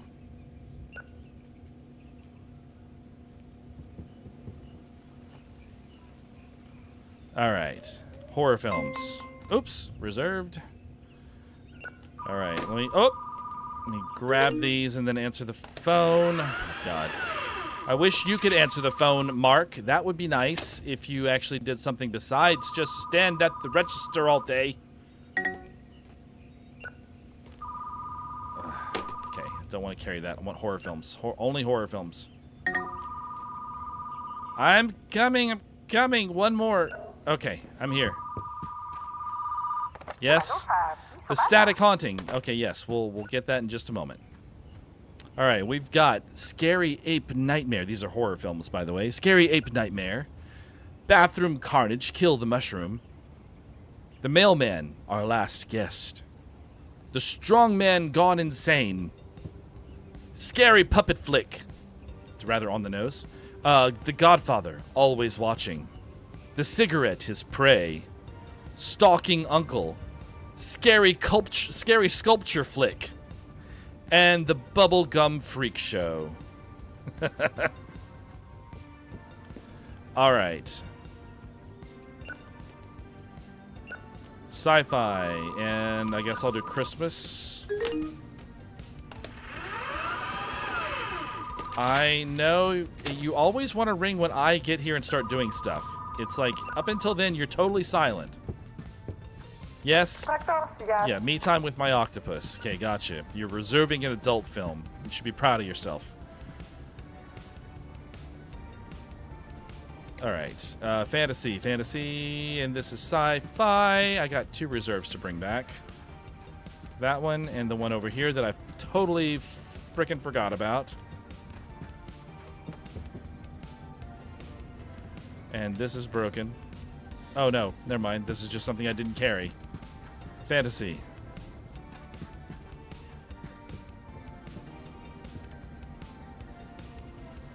Good, AC. I'm glad. All right. Action film. Then a fantasy film. In the Name of the Octopus. That sounds kind of cool, actually. Drama. And that was Dr. Lane's Chosen Ape. Okay, these are all done. These are good. Oh, he was working returns, though. Did he put a bunch back? Let's see. I count 2. I only count 2. Okay, we're okay. We're done? All right, you can go back to the register. Check out. Thank you. All right, let's get some business. It's our last day of the season, guys. After this, it's gonna be winter. We'll have Christmas stuff coming up. Hey. Hey. You guys are already coming to the store, huh? Yeah, you got movies. How about you? Nope, you're just walking. How about no? You? Okay. Okay, everyone's got videotapes with them, so... Okay, you. Haha! And you! Oh, no, you're already going there. Really? I waited here for you. How about you? No, you're already going there. You've got a videotape. Okay, I'm not wasting any more time out here. How about you? No. Okay, whatever. Ah, I got questions. Oh my god, you're already asleep? Wake up! We just started. Oh, yes. Me time with my octopus. Got it. Here you are, my dear. Enjoy your creepy adult film. Hi. Looking for a science fiction movie with a robot that says something like this. I will destroy all humans. Any ideas? Yeah. How about... Is there one that actually has a robot on the cover? That would be cool. I don't see one with a robot on the cover. Boo! Darn. Okay, well, we'll just make believe. Wolf on Mars. Wolf on Mars. You'll love it. It's sort of robots, but more werewolves. I mean, werewolves, robots, they're similar, right?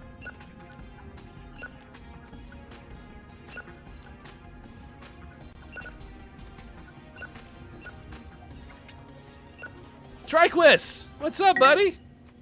How you doing? Welcome to the stream. Oh, gosh. You need an adult movie to help you unwind, if you know what I mean. Yes, I know exactly what you mean. You're not very subtle. How about Poor Infection, You're Mine? Ooh. Yes, let's put something in your head that'll make you never come back and rent adult films here ever again. Okay. Horror. My gosh, the horror movies are... Oh, it's Halloween. That's why. They're renting like crazy. That's why horror movies are almost empty.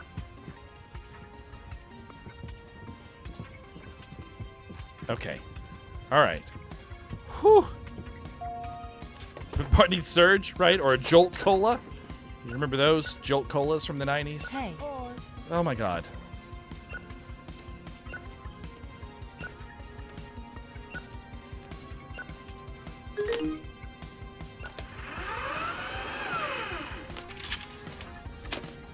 Okay, yes? The Troll Executioner. Yes, we have the Troll Executioner. There you are. Alright, now I'm full.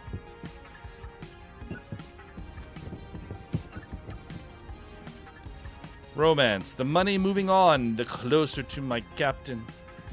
King Shipmate the 14th. Okay. Drama. This is fantasy. Oh my gosh. Does somebody have a question already?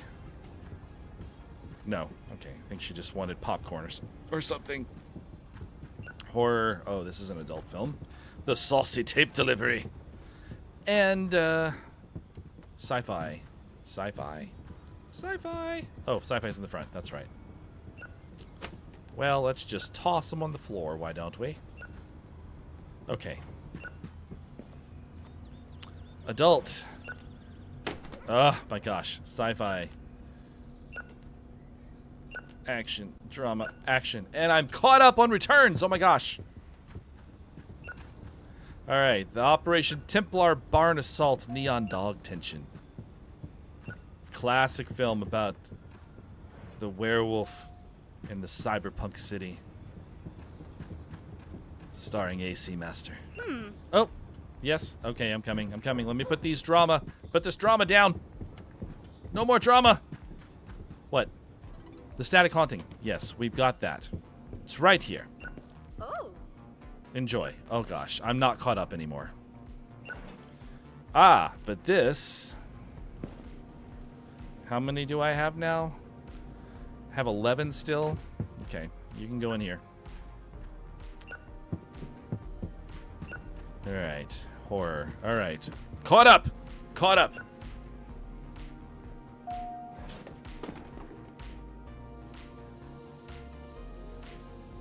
Hey. The 90s, I can tell you guys, from experience, were fantastic. The best years of my life, probably. Well, almost. Now it's kind of pretty good, too. Bathroom Carnage, Kill the Plant Reserved. Yes, no, you're not too late. We have your Bathroom Carnage movie. But yeah, the 90s were great. The 90s were great. The 90s were age 15 to 25 for me, and I always said, or I always say, that the way the world was between your 15th and 25th year, that defines who you are as an adult. Because those are the years where you go from childhood to adulthood. Oh my gosh, my keyboard is all kinds of bad right now. I'm gonna turn it off and back on real quick. Oh, phone. All right, let's give it a second.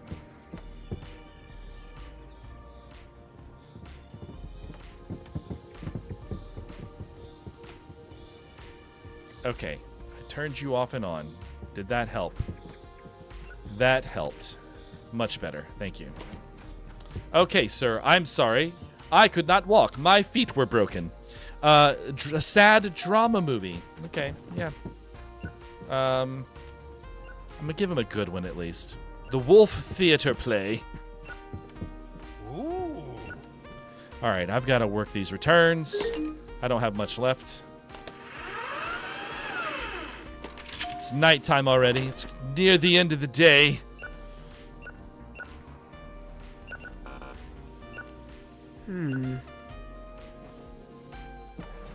Okay, horror.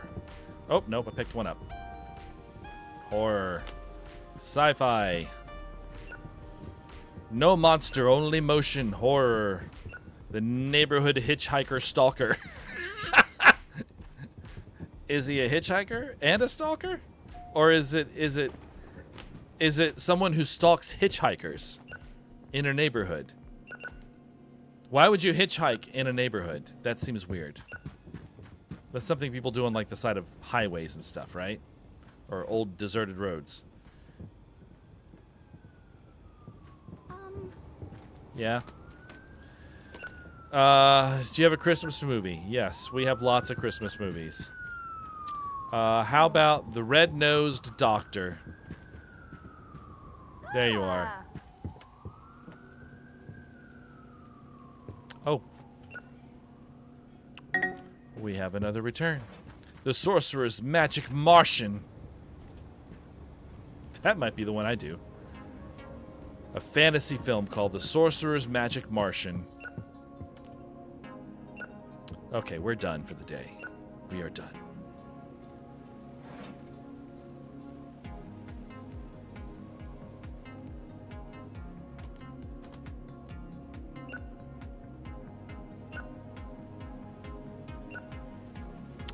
Squishy, I haven't been to a car show in a long time.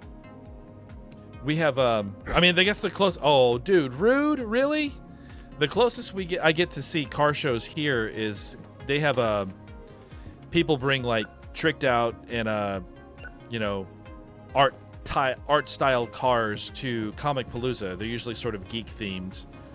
So I have lots of footage of that actually. I've got some footage that I took with my GoPro when I went to Comic Palooza last year. I've been meaning to cut those together into a video and stick them in the members section, but I keep forgetting. But I got a bunch of those. But we used to go to car shows all the time when I was a kid. My dad worked for a company that sold like gauges and mostly gauges, but things that had to do with like fuel pressure and hydraulic pressure. So a lot of car manufacturers, they had deals with them. So he would go to car shows to show off his product at the car shows. So he had booths where he would show off the gauges that his company created and sold. So I got to go to a lot of car shows as a kid because that was most of our family vacations was Dad's work trips. And so a lot of my vacations, especially in the summer, were just like hanging out in hotel rooms and going swimming. And, you know, some hotels had arcades, which was really cool. So I could go play video games. But yeah, that was a lot of my childhood. But yeah, lots of car shows. Car and boat shows.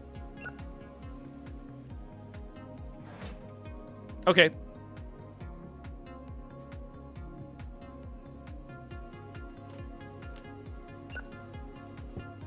All right, she bought a film. Do not charge her a late fee. Okay, good man.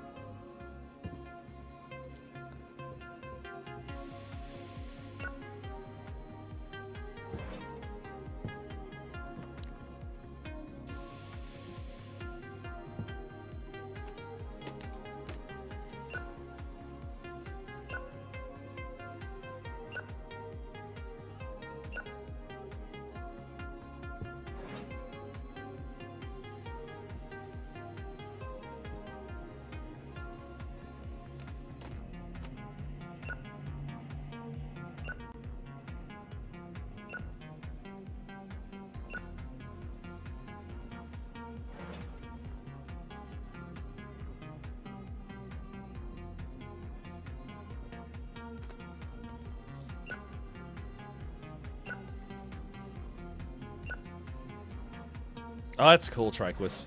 We have tracks here, but our tracks are we have horse racing tracks here. 2 of them actually. There's 2 of them within relatively the same driving distance from my house. There's one that I go to, or I haven't been in a while, but I used to go to it every year because they have the Wiener Dog National there, so they have the Wiener Dog races. So I've been to that many times. It's really, really cute.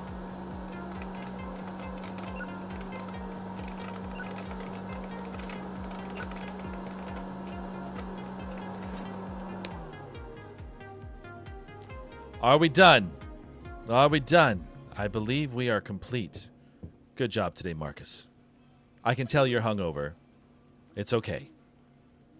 But thank you for wearing the sunglasses to hide that from the customers. That's very, very, very well thought of you. All right, so I am going to do this one.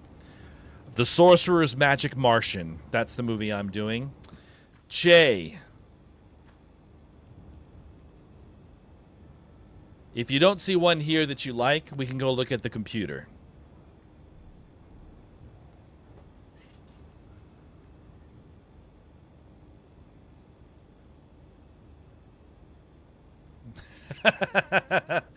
Marcus always side-eyes me. Every time I walk up to him, he's like, "What? Really? Hmm."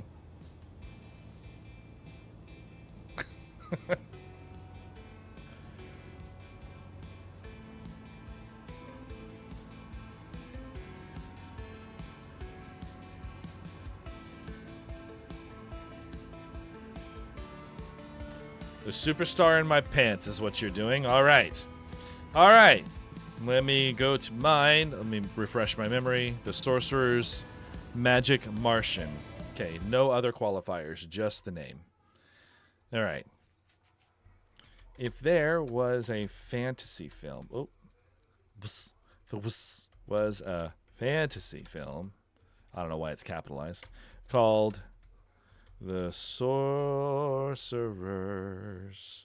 Magic Martian, what would the plot synopsis be? What shall it be? The Sorcerer's Magic Martian. Of course it's this year. Everything's coming out this year. Genre, portal fantasy, fish out of water comedy. That's interesting. I didn't think of it as being a portal fantasy. Director, Taika Waititi. Style, irreverent, colorful, heavy on improvisation and visual gags. 89% on Rotten Tomatoes. That's a pretty good score.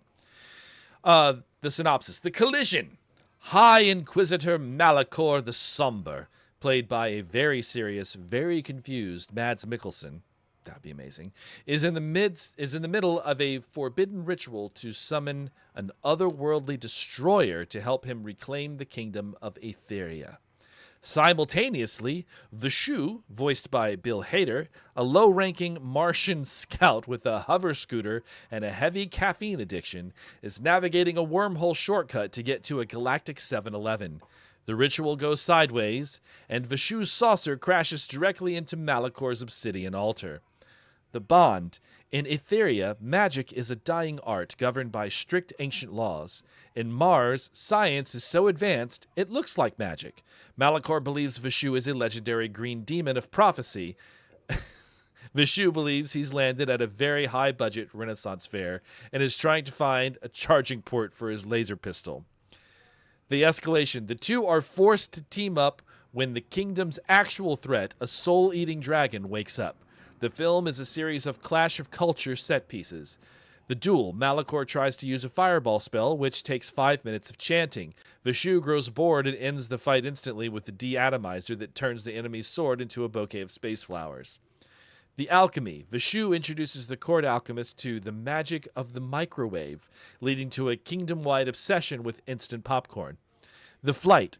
Malachor has to ride on the back of Vishu's hover scooter, screaming incantations, while Vishu blares Intergalactic by the Beastie Boys. Look, I'm not going to lie, this sounds like a fun movie. The critical look.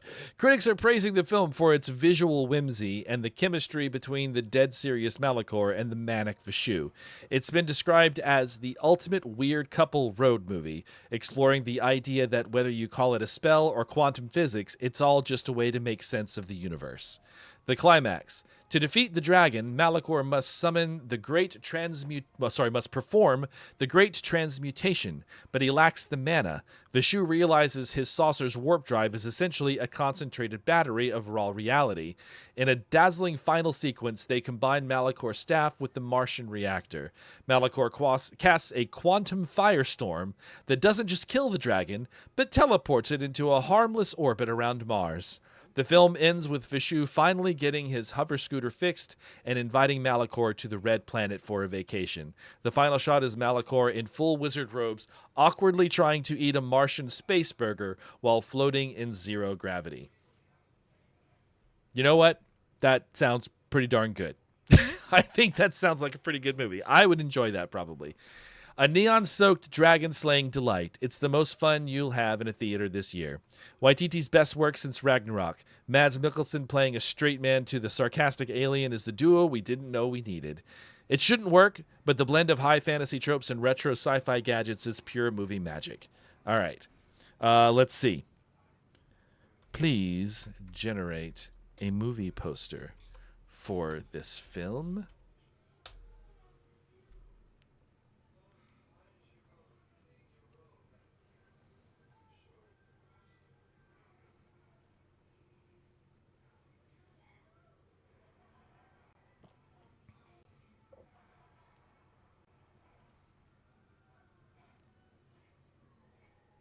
I believe in you, Gemini. You can do it. There it is. It's actually Mads Mikkelsen. That's amazing. The Sorcerer's Magic Martian. A dying art and advanced science. And one caffeine-addicted alien in a very strange Renaissance fair. That looks like that's a fun idea for a film. I would enjoy that, probably. Okay, let's see what you guys came up with. Let's see. I-10, Marrying My Wraith. Genre, supernatural romance, gothic comedy. When a high-stakes estate lawyer accidentally marries the vengeful spirit haunting her new fixer-upper, she must navigate the afterlife's bureaucracy to get an annulment, only to realize she might actually prefer the ghost to the living. The synopsis. Elena Vance is the living embodiment of having it all together. A ruthless divorce attorney in Manhattan, she deals in the cold, hard facts of ending marriages. Seeking a quiet escape from the city, she buys a dilapidated Victorian manor in upstate New York, unaware that it comes with a permanent resident. Alaric Thorne, a 19th century wraith with a penchant for dramatic brooding and shattering expensive glassware. The conflict begins when Elena, while jokingly reading an ancient decorative scroll found in the attic, accidentally completes a Binding of Souls ritual. Thanks to a series of supernatural coincidences and a very specific alignment of the moon, she finds herself legally and spiritually wed to Alaric. The catch? Under the spectral statutes, a soul binding can only be broken if both parties find a suitable replacement, or if the living spouse completes a task the ghost failed to do in life.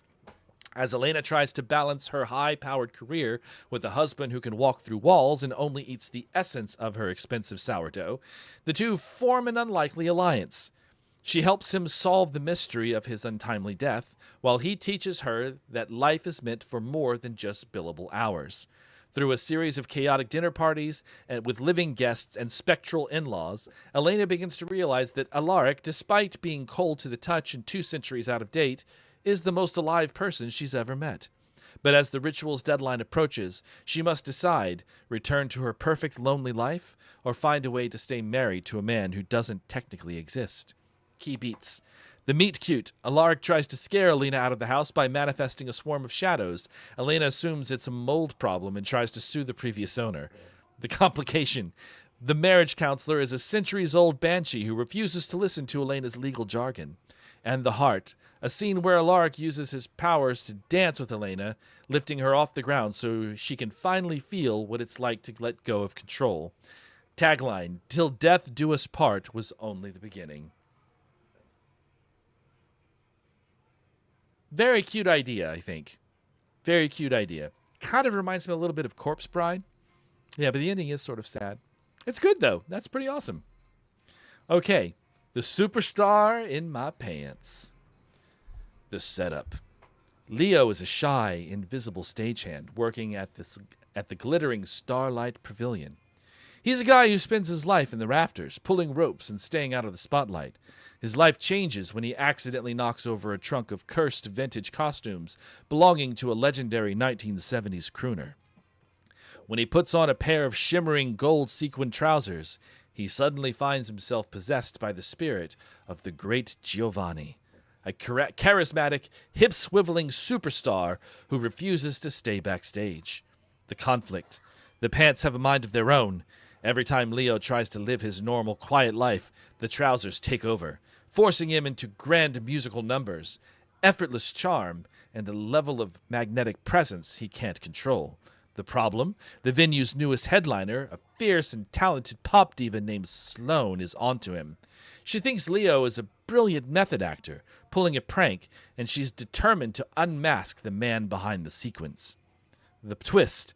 Sloane corners Leo in the dressing room to audition him for her next world tour. As they begin to rehearse, the supernatural charisma of the pants begins to rub off on Sloane. But Leo realizes that the real magic isn't the cursed fabric. It's the confidence the trousers gave him to finally talk to her. In a climactic performance behind the velvet curtains, Leo and Sloane discover that while the superstar might be in his pants, the real chemistry is between the two of them. They decide to keep the secret between them, proving that some duets are better performed in private. He's got the talent, and it's bursting at the seams. Premiering summer 2026, a crooner and power duo production. Awesome. That sounds fun. Yeah, Sloane Johnson, also known as Scarlett Johansson. She's back. All right. Let's end this day.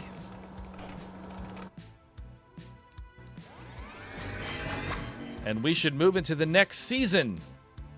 It's winter. Day 1. All right.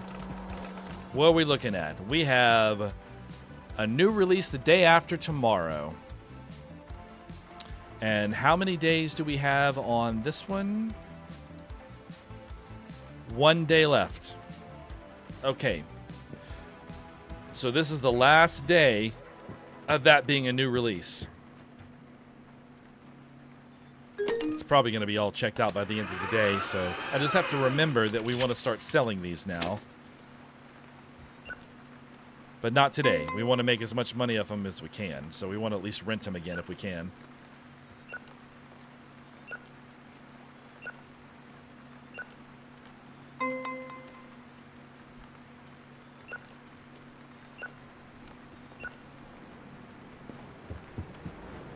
One, two, three, 4, 5, 6, 7, 8, 9, 10. You know what? You can help. Please help.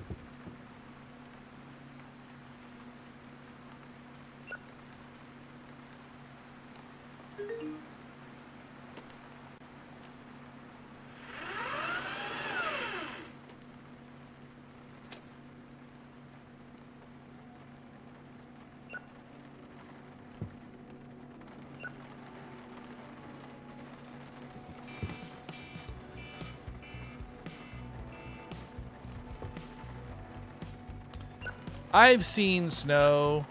I've seen snow here. It's actually snowed here before. It's very rare, but it does happen. But I've actually been up to Washington, so I've seen snow packed so tall that we were driving through canyons of snow that had like straight walls that were dug out because they had dug the road out so people could drive up the mountain. Yeah, we're going to do one more day. I wanted to find out how long it's going to be before the next new release before I stop so I can make note of that. In case I needed to buy more shelves before we were out of money. And also to be able to save up enough money to buy like 30 copies of whatever movie it is.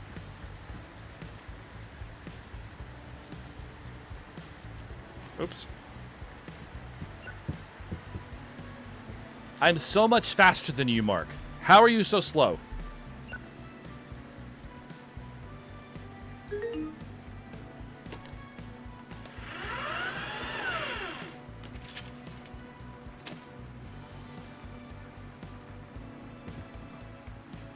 All right, let's continue the horrors. All right, that's all the horror movies. Just drop these. And then dramas. Plenty of those.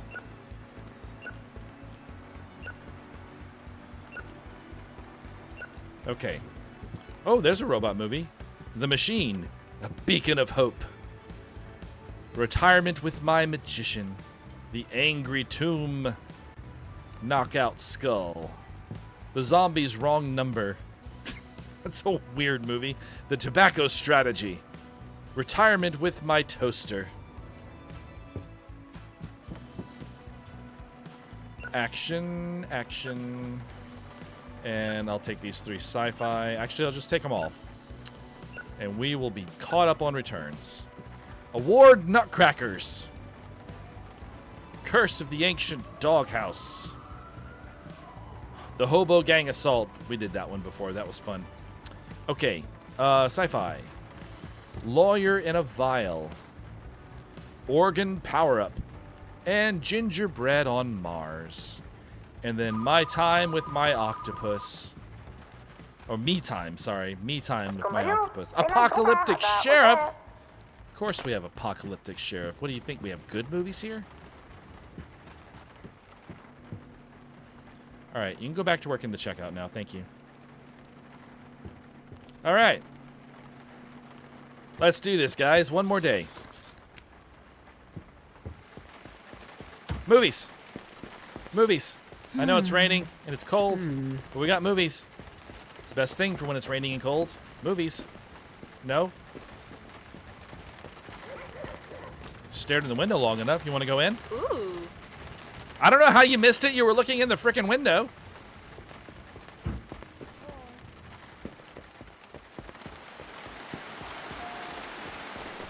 How about you? Yes, you. And you? Okay. There we go. That's at least one more. You reserve the Static Haunting. I think I have it right here for you, sir. All right, let's get some of these movies back on the... Oh, my God, Marcus, already? Wake up. We just opened. Jesus, yes. Apocalyptic Sheriff. Yes, we've got your Apocalyptic Sheriff. There you are. Okay. Can I get these movies checked back in? Or are they going to keep interrupting me, just like normal? All right, these are our horror films. The Frying Pan Lurking in the Field. The Grave Robber's Chimp. The Last Diver in Blackwood Manor. The Dead Farmer's Enchanter. An Organ Bloodbath. Okay, everyone's there. Okay, 2 more horrors. 3. That one's reserved. Okay. And a drama, and a sci-fi, and a... Really? I'm just about caught up, and you threw more movies in. The Sacrificial Officer. The Bear's Blood. The Cigarette is Prey. All right. Explosive Gone with the Wind. Sounds like a fart movie. Wolf on Mars. One Philosopher Away. Okay. We're still caught up. All right. That does sound funny. I might do that one. Oh.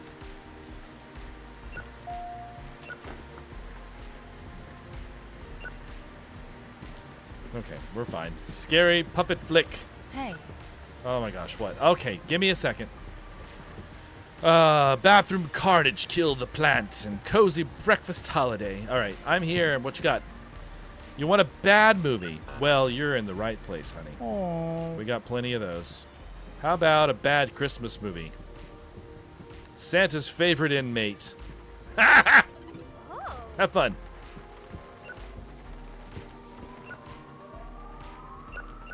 Prisoner, you will die. Blink. All right. I should go pass out some more flyers. Make some quick money if I can. Hey, you want to come in? All right, fine. At least you were polite about it.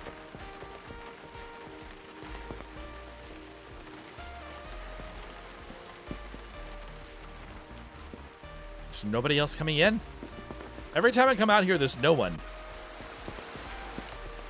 How about you? We got movies. Ooh. Yeah? Awesome. How about you? You like movies? We got movies. You gonna come? Not for you? Movies aren't for you? The chief form of entertainment in the 90s is not for you?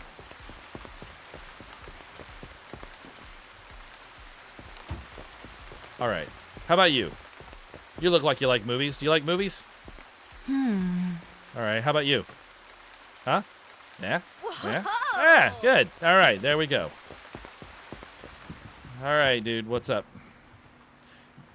You reserved it. Yes. And there it is. Enjoy. Let's see. I've got a couple of movies to put away. The Dr. Speed Racer and The Red-Nosed Doctor. Two interesting doctor films of very different types.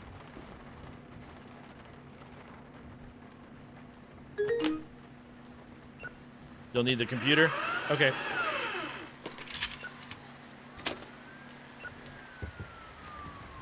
We'll run over there at the end of the day. Ugh.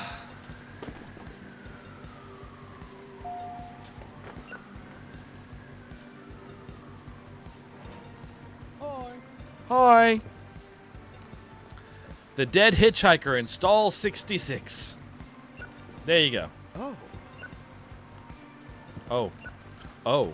Some adult films came back. Oh, someone reserved Neon Dog Tension. AC, your movie's very popular.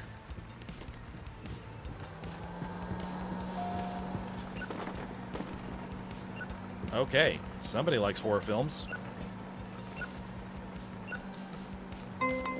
Reserved.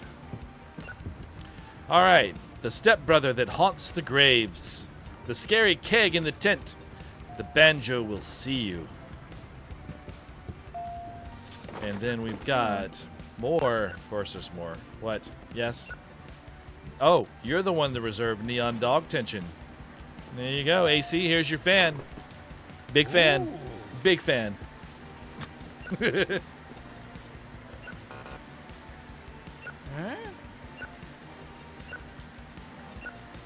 All right. You can go here. Yes? The Mind Reader in the Streets. Yes, okay, we can do that. As soon as I see it, there it is. All right, no more today. We are done. I gotta put this away. All right, The Bathroom Carnage, Kill the Mushroom, and Ape on Death Row, and Pink Neon Heart. Oh my gosh, what? The Mind Reader in the Streets. Yes, there you are. At least it wasn't the other one. The T-Rex will see you.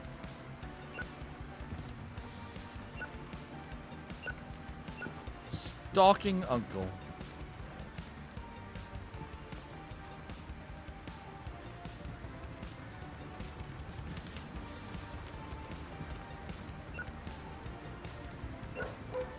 Okay.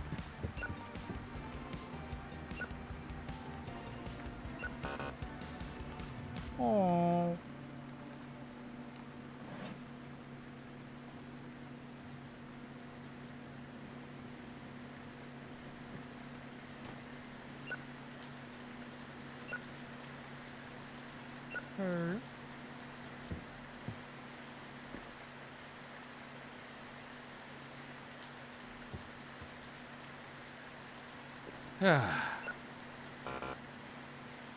All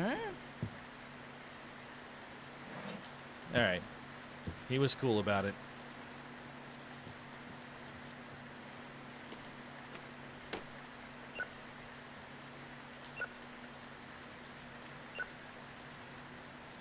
All right, he bought a film. Don't charge him anything. Okay, good. We're good.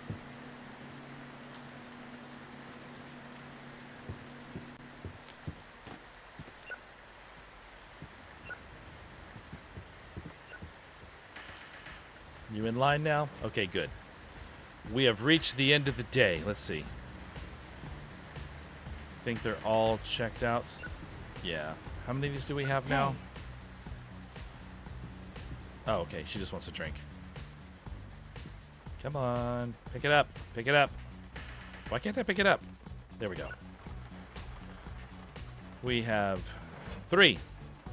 All right, so this needs to go over here now. Okay. Well, you know what we're going to do? We have 1,400, and we have 2 days until the new release.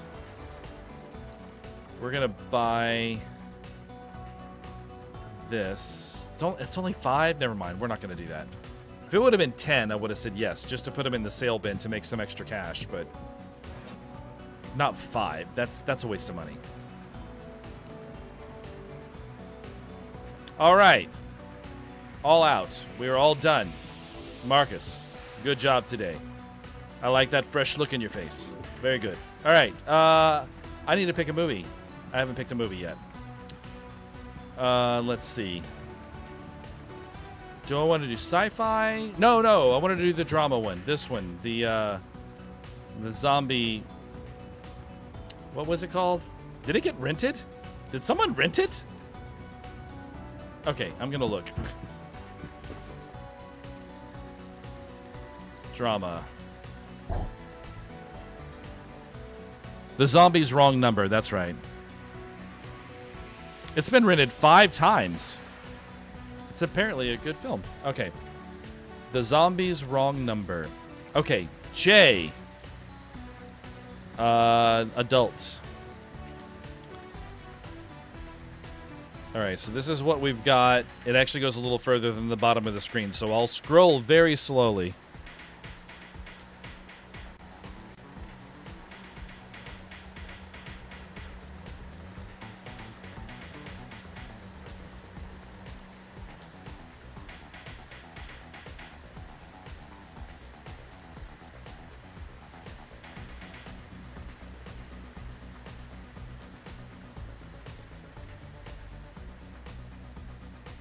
Do you want a Razzie? That would make it popular.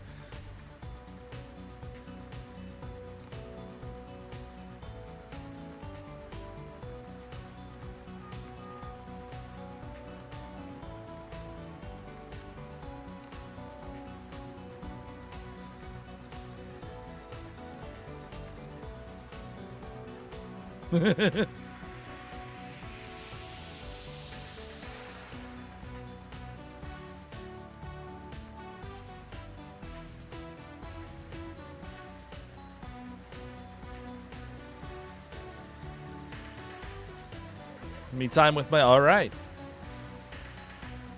I-10, would you like me to pull up the list from one of the genres here?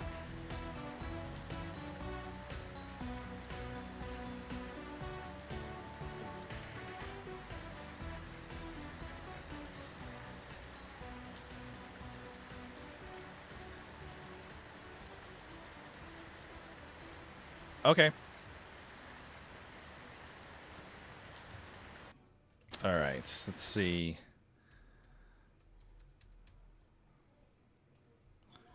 If there was a drama film called The Zombie...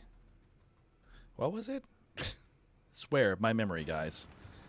I should be studied.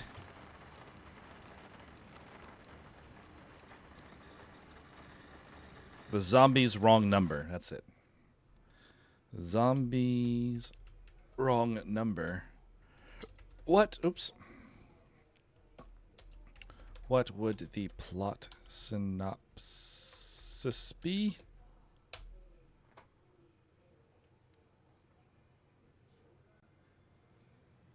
The Zombies' Wrong Number, of course, this year, 2026. Existential drama, dark comedy. The director is Yorgos Lanthimos or Charlie Kaufman. I would go with Charlie Kaufman. Style surreal, melancholic, deadpan, and deeply human. 96% on Rotten Tomatoes. Winner of the Palme d'Or. Oh, this is going to be some pretentious crap. The synopsis.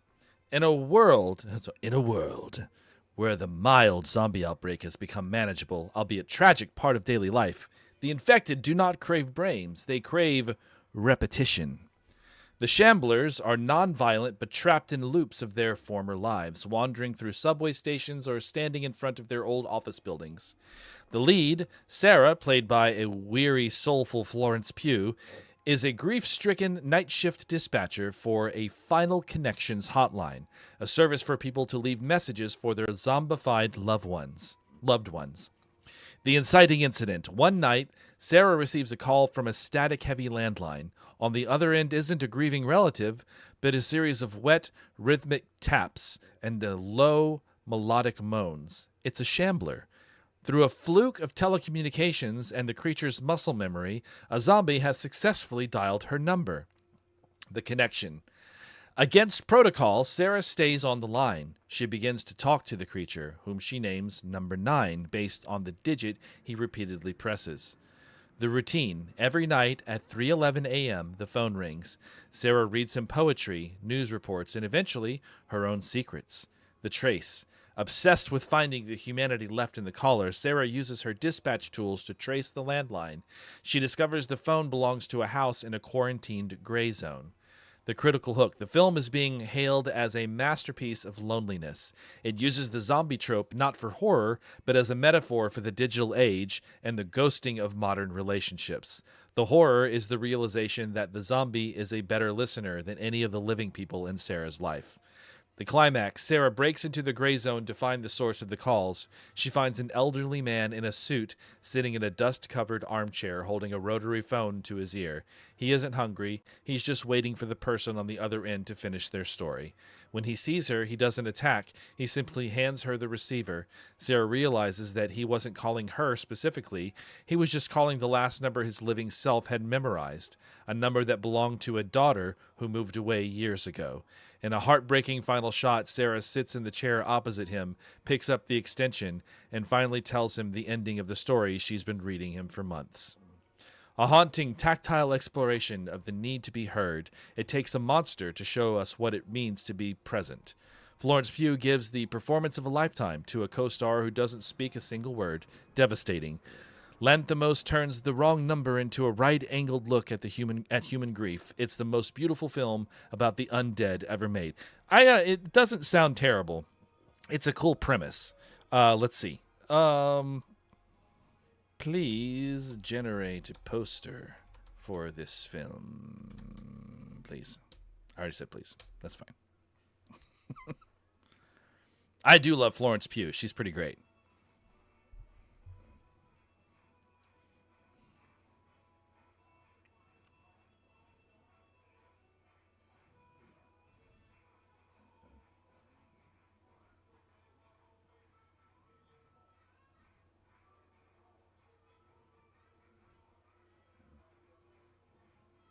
There we are. The zombie's wrong number. The world is silent. The undead are watching. And one wrong number might change everything.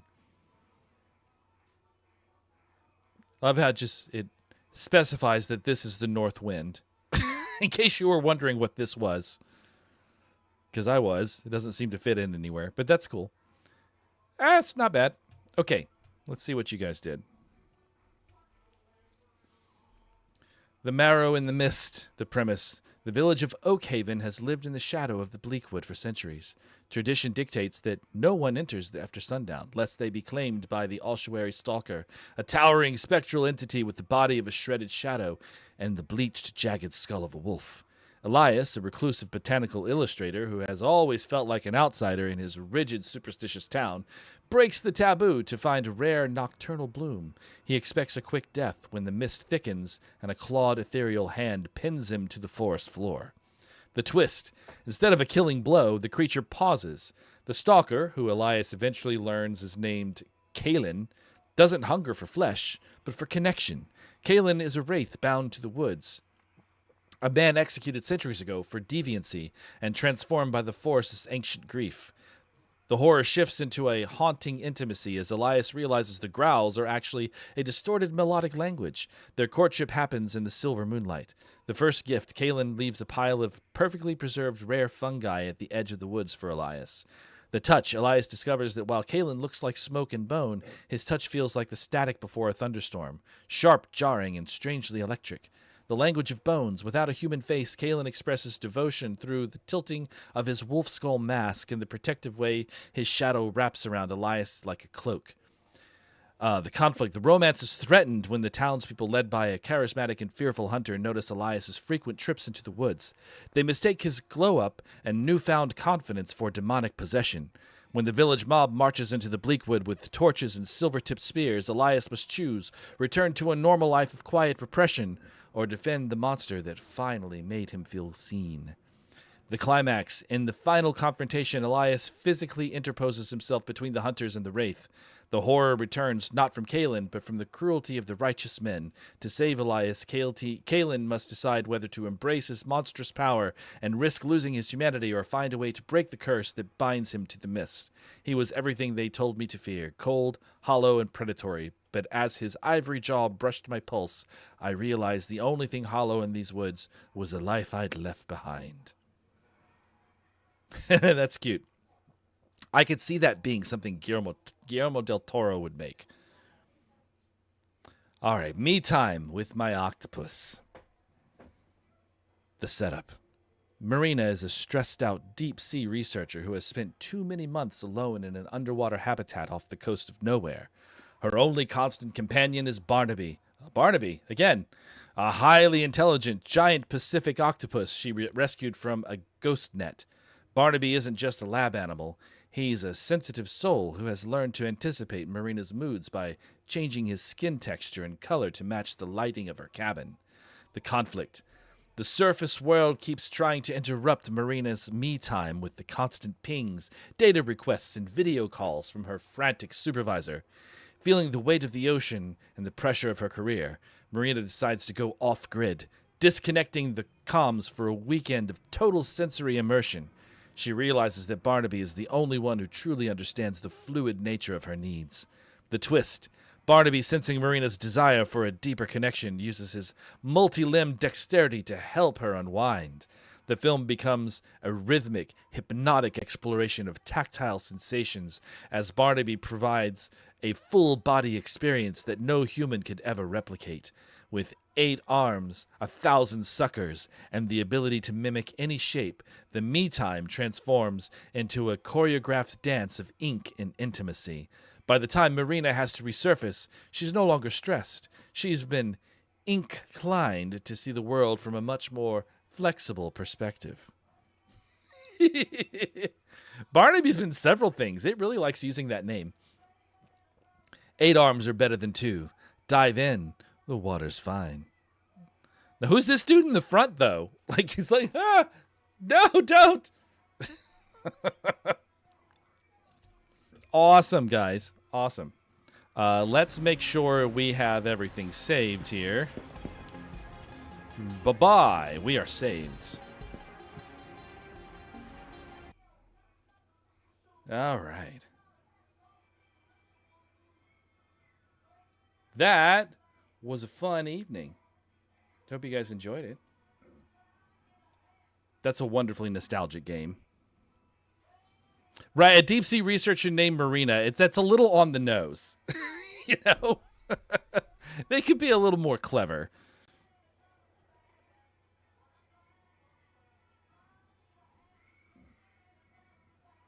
Your cat staring intently at the screen. I have been known to be a cat attractor, which is, I mean, I love cats, don't get me wrong, but I'm horribly allergic. So the cats always want to come to me and it's like, oh, no, please, please. I mean, I love you. You're beautiful. Please, please don't get any dander on me. Yeah, maybe she changed her name. That's true. Maybe she changed her name to fit her career. You know, oops. That's always a possibility.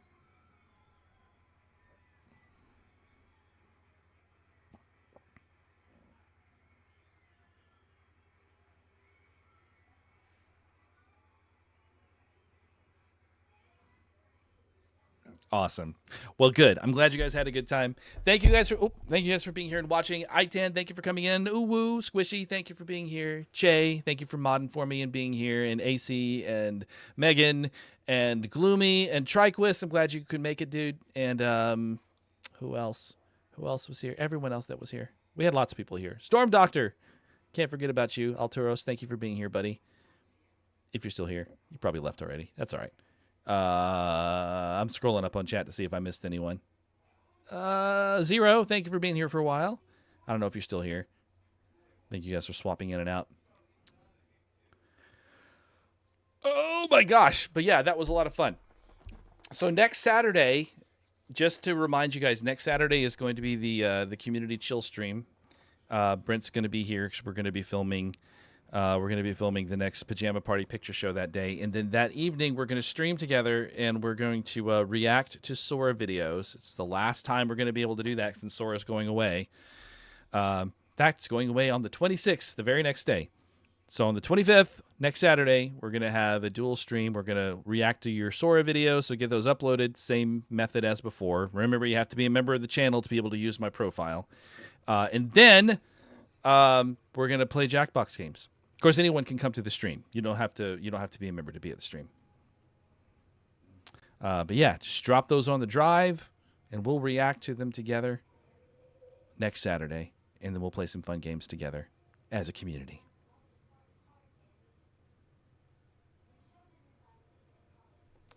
But I am going to go out and sit on the couch. And also, anyone that may still be watching on stream on Twitch, the only thing I've seen is bots. Marcus, I see you there. You were watching from Twitch. Thanks for stopping by, bud. I hope you had a good time. And I don't see any other people saying anything on my Twitch chat since I can't have them in the same spot, unfortunately. Anyway, that's going to be it for this evening.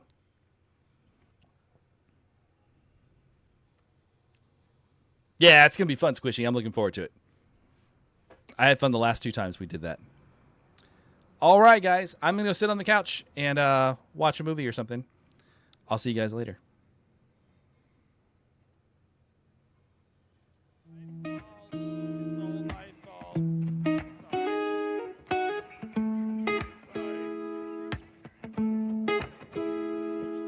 Chat's still scrolling, but the game's all done. We laughed so hard that we scared the sun. She's still cracking one last joke on call. Patty Cake's face on the screen too small. Brennan Tuna, still talking in caps. AC Master, dropping meme-shaped facts. I am losing, but he owns it proud. Nolan clipping every scream out loud. Megan's yawning, but she types one more. Myrtle spams hearts till they flood the floor. Kelto's trick was hold the line so tight. Alright, my friends, it's that time of night. Good night, you goose. Thanks for hanging around. From the first bad joke to the final sound. We'll close this tab, but it still feels bright. Same time, same place till the next live night. Good night, you goofs. Sleep well. We did it right.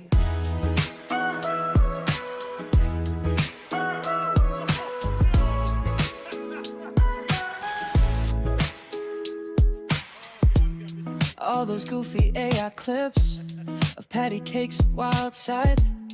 We'll remember every bit, every laugh, every cry. Screen goes dark, but it's all alright.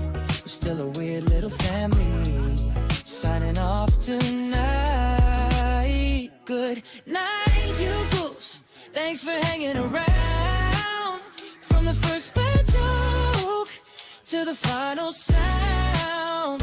We're close this time, but it still feels bright. Same time, same place till the next live night. Good night, you goose. Sleep well. We did it right.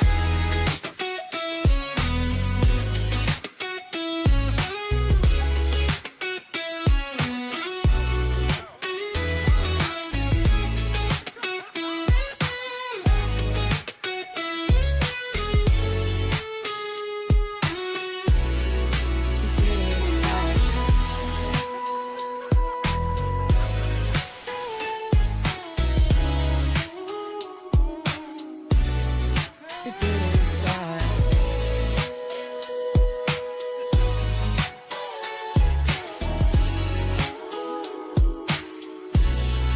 We did it right.